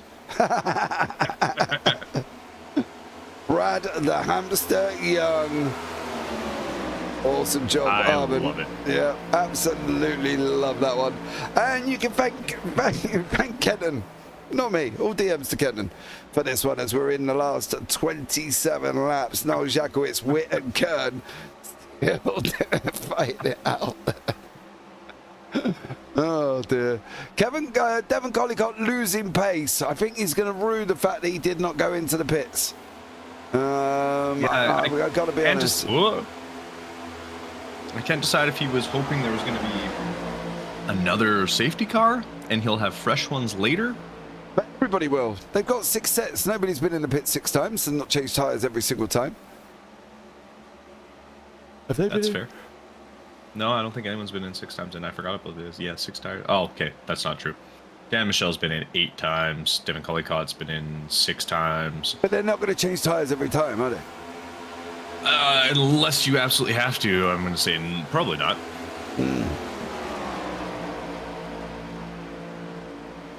So, unless he feels that there's going to be people without tyres, I don't know. Towards this as well. Yeah. 25 to go now.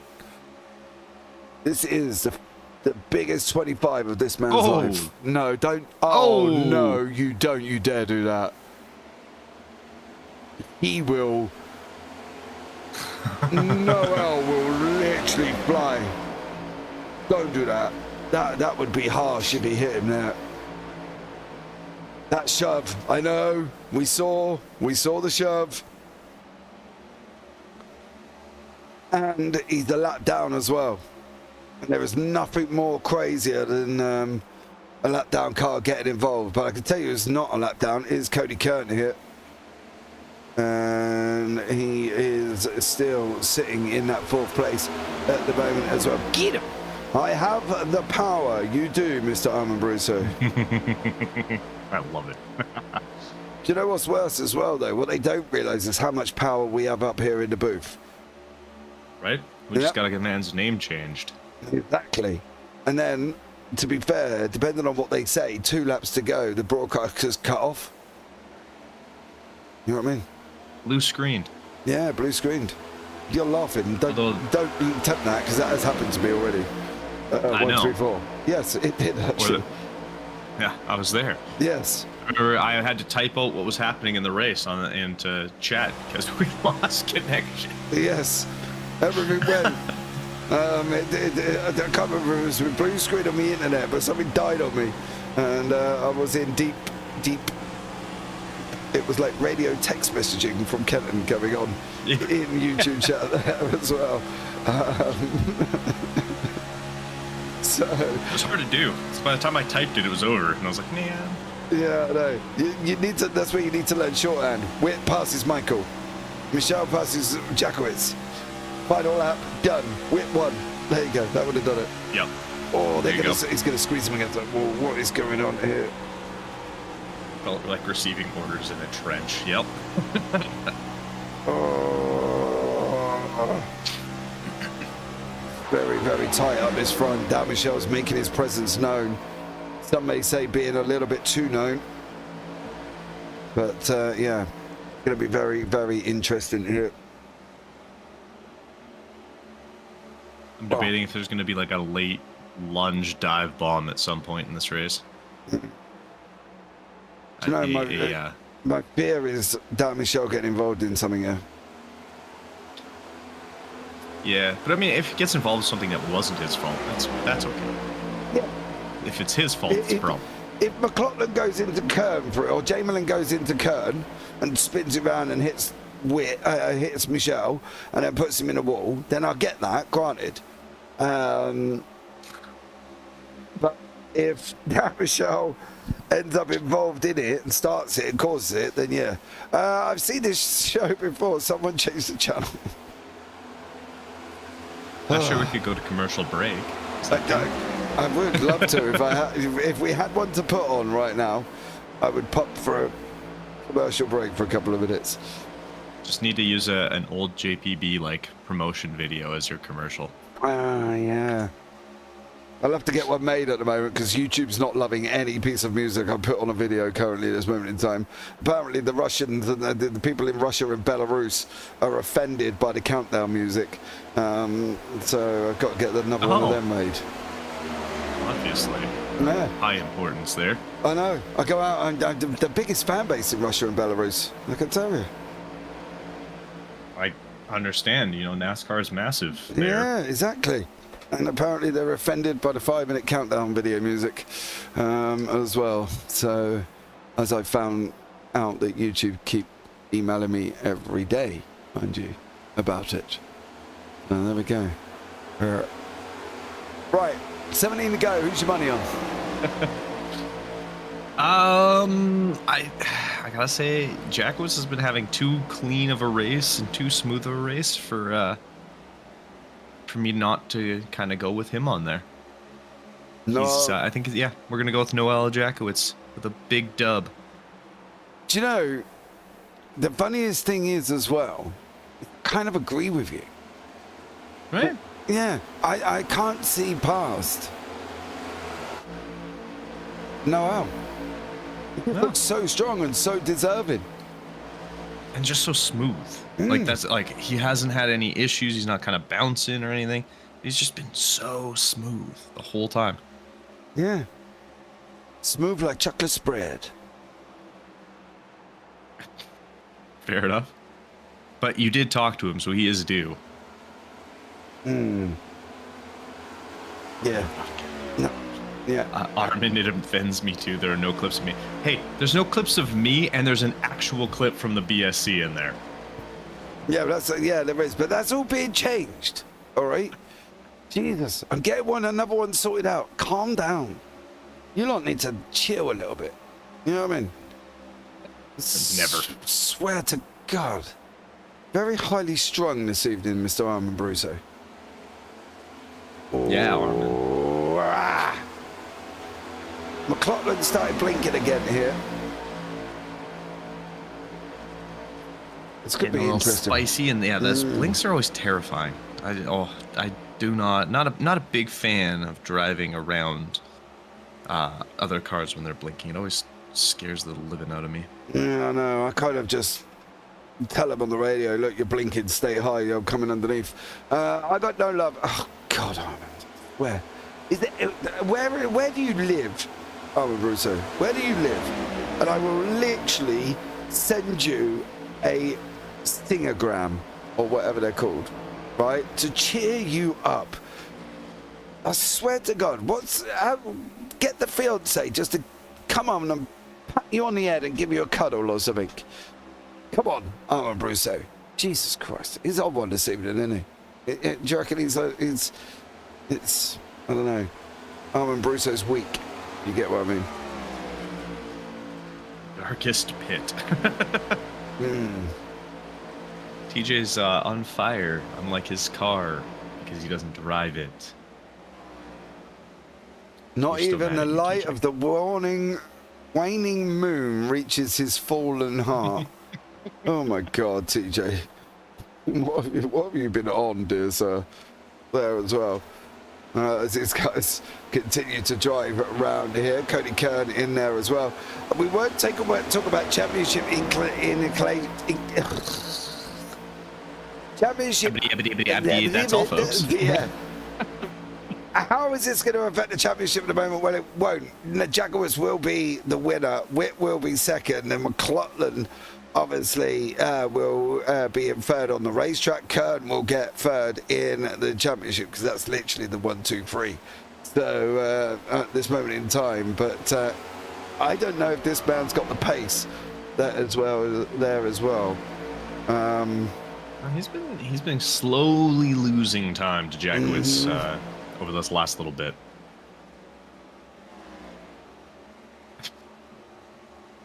You guys invented English and you don't speak it good. Wow, that sentence hurts my brain. Yeah, do you not see the irony in that sentence? Oh my God, that hurt me. Yeah, there is so much irony in that sentence, and the fact that you spell "and" wrong. I think, But he did capitalize English, so at least he's got that. Well, there we go. And then he put "that's the point" as if he styled it out. Yeah, all right. I did that on purpose. Honest. I really did. Oh, man. Oh, 9 laps to go.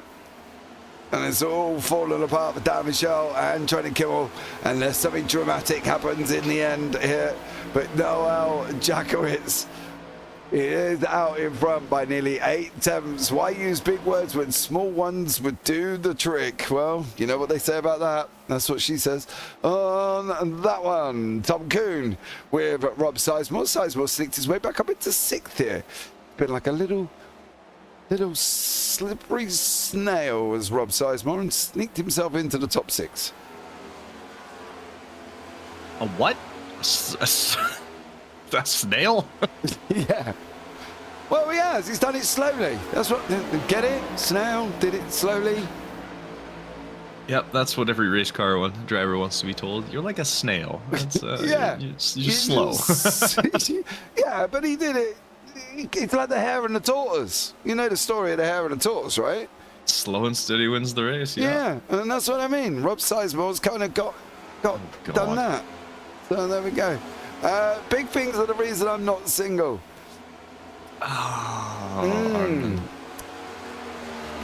Yeah. He means a big heart for Yeah. those at home. Do you know what's even weird? It's just the fact that what he's talking about isn't the same thing as what his fiance thinks. He's thinking a big bank balance. Do you know what I mean?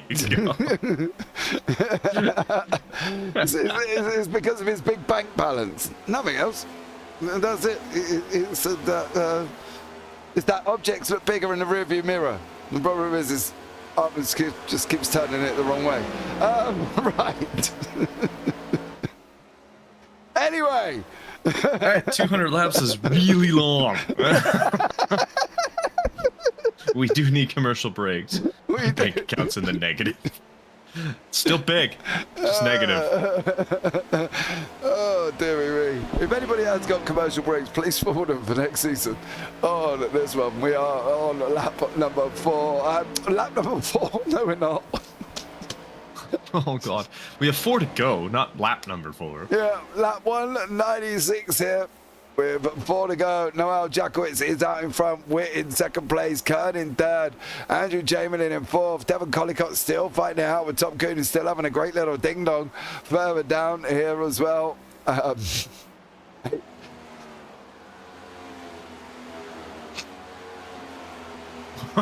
my God, we're only on lap 4?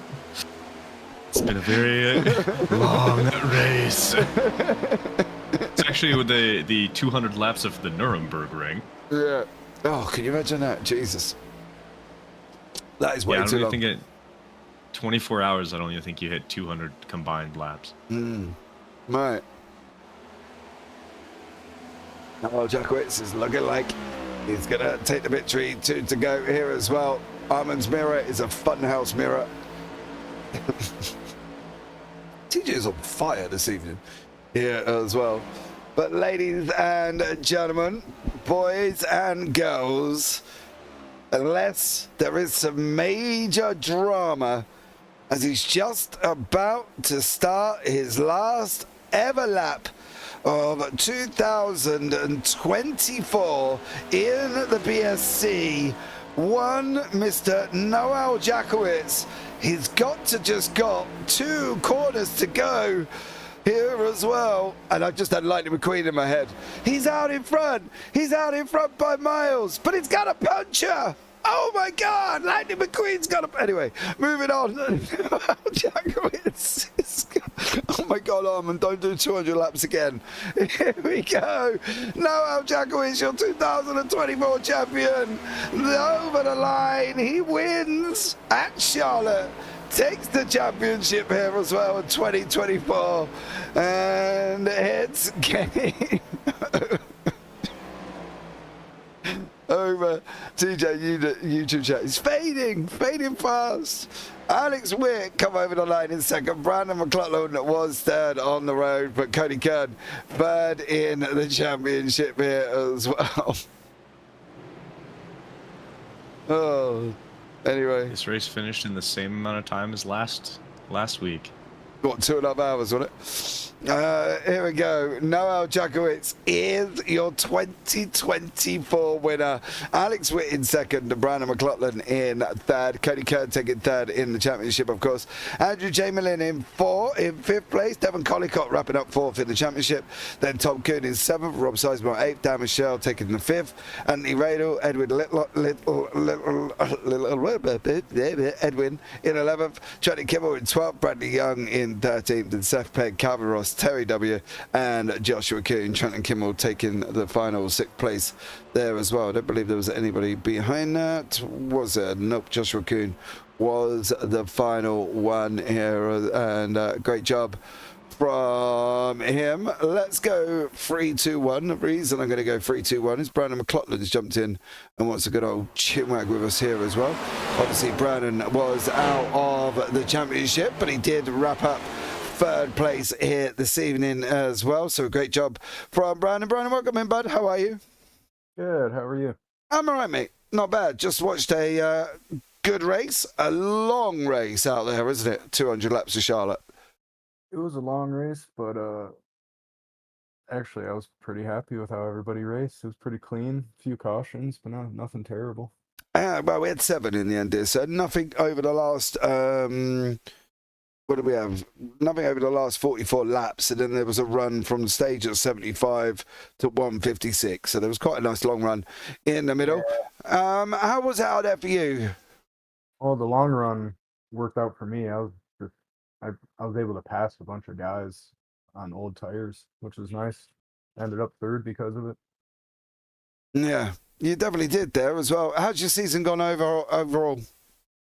I would have liked to have participated. I think a little more. I think I missed like 5 races. It would have been nice to hit every race and be maybe fighting for the championship, but life happens, but it's okay. Hey, dude, life does happen there as well. Is there anyone you want to give a shout out to before we let you go?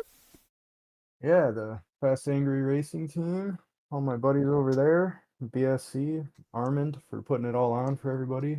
It's always a blast racing every Tuesday. And you guys are great. Yeah, you might want to watch this one back before you let me know that one, dude. Yeah, I mean, it was definitely a long one. But Brandon, thanks so much for joining us here, bud. And hopefully, you never know, we might see you next season. Yeah, see ya. Take care, man.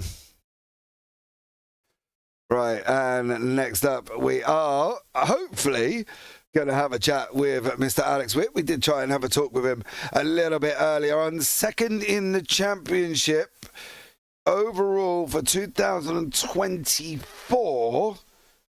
Is he happy about it? We're going to find out now. Alex, welcome in. How you doing? I'm all right, mate. How are you? Doing good. I mean, that was a great race there at the end. I mean, it really cleaned up towards the latter half there. So I was happy with that. I just did not have the speed there at the end. Noel drove a perfect last run there, so I really couldn't touch him. Yeah, dude. He do you know the weirdest thing with Noel as well? He didn't get caught up in incidents, didn't have any major dramas. He just drove a great, clean race. Is this for you a missed opportunity? I mean, I don't think so. I mean, I drove as hard as I could there, and he just had the most speed and definitely the most consistent race. I mean, yeah, he didn't really put a foot wrong the whole time, and I put myself in bad situations and screwed up at the beginning, and that's on me. So outside of that, I mean, it was a great race. Yeah, definitely as well. Next season, Alex, are we going to see you again? And do you think you're going to be challenging once more? Yeah, absolutely. And I mean, I don't see why not. I mean, I'll probably try to get a bit better with this car and try to feel out how to save tires a little bit better. I think that's where I'm the weakest. But yeah. Yeah, sure. we did notice that middle of the race. All of a sudden, you were at the front, and I think you dropped to like 7th or something crazy.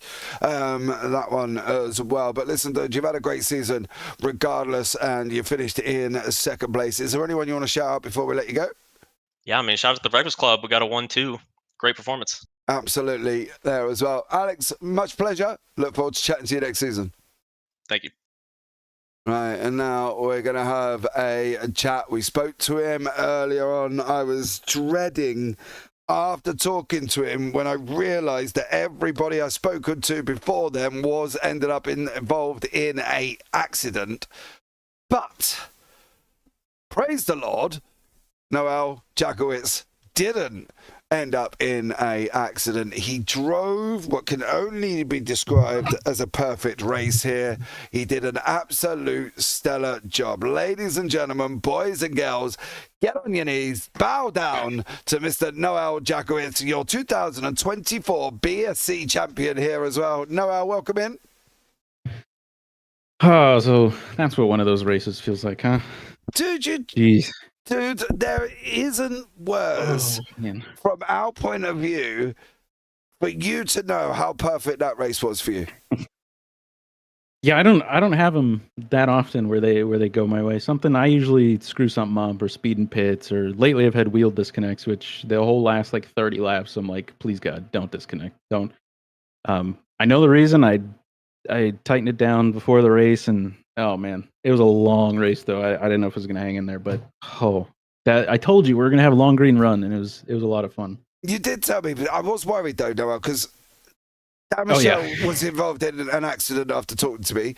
Kimmel was involved in an accident after talking to me, and Kern was involved in an accident after talking to me. So I did get a little bit of a panic, but touch wood, you didn't as well. Dude, we know 200 laps is long, and it was long up here as well, but you've come out the other side. You've been going now 36 weeks, I think we worked it out, to get to this one moment. But you can now sit there and go and say that you're the 2024 champion. Yeah, usually these finales, I'm 3rd or 4th out of the finale 4 that we've had. So yep, it's cool to be on top this time. For clarity, we'll do we have each season kind of had its own individual champion, and then we did a finale one, kind of a champion of champions sort of thing. So everyone is due their own in their own right. So it was a lot of fun, and you guys stuck out with us for, like you said, 36 weeks. It's crazy long season, and the only breaks I think we had were in that summer season. So yeah, it's pretty wild. Now, listen, I do want to say one thing as well. I appreciate, obviously, the people within the mini championship that we've kind of had here. But let's not take anything away from the fact that you have literally just taken the whole thing, bro. Regardless. It's my job. I gotta recognize everyone that puts these together in races. And dude, there are times when you're being nice, and there's times when you need to be selfish. Selfish is one of them times. You know what I mean? Yeah, that's true. We'll take it. Dude, you were fast, you were smooth, you got involved in no incidents, you nailed every single pit stop going that you had to make. You didn't get one slide, one cross, one nothing. As perfect races go, you've just had the perfect race. We talk about the perfect storm, we talk about the perfect kick, we talk about the perfect everything. But for Noel Jakowicz, we've just talked about the fact that race was perfect. You missed one slide in there. It was Dan racing for a lap back, and it would have been for the lead lap. Yeah, that was fun. Yeah, but then That was fun. it was perfect because you didn't slide it in a wall. Yeah, I think I ended up something with I don't even know, it was like a 1 or 2x. So See? I usually bash the right front in like no tomorrow. So Exactly. shout out to the right front tire, I guess, this time around. Spin a negative into a positive. So he might have hit you, but you caught it. You were perfect. There you go. Yeah. Noel Jakowicz. Anyone you want to shout out before we let you go? Yeah, and Breakfast Club as usual, you guys, and Armin showed up, did some race control. Love you, buddy. And everyone that comes out and chats and supports in the YouTube chat too. That's really cool to see, and everyone just rooting for the driver. All right, dude. Well, listen, ladies and gentlemen, your 2024 champion, Mr. Noel Jakowicz. Noel, we'll see you back next season. Yes, sir. See you guys then. Take care. Well, Kenton, our time has come.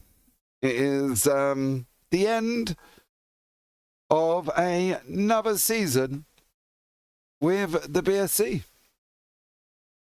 Yeah, feels like just 36 weeks ago we were just starting.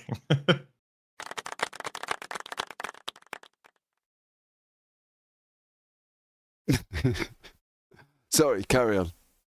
All good. Yeah, no, I mean, a fantastic season, great race, and great win for Noel there. And I would say, kind of he definitely put on many a time of having unfortunate things happen. I mean, he did have some that went his way. I think that was the Alex Witt getting taken out by a back marker and him going from third to first because of it. It's, he said that, but this was just straight all from the get-go. He just kind of seemed in control and had himself a fantastic race, and you can't really ask for much more than that. Absolutely. Well, ladies and gentlemen, that is it. It's come to an end. Tuesday nights of me and Mr. Kenton Sportak here. It is all over for another season. But don't be sad too long. We will be back, hopefully. I haven't even talked to Armin about this. I don't know when it is. We're starting February. Round about February, I believe it is, on that one. So, listen, have a great Christmas, everybody. Enjoy your Happy New Year. And as always, take care. Have a great week. And you never know. We might see you on the track next season. Good night.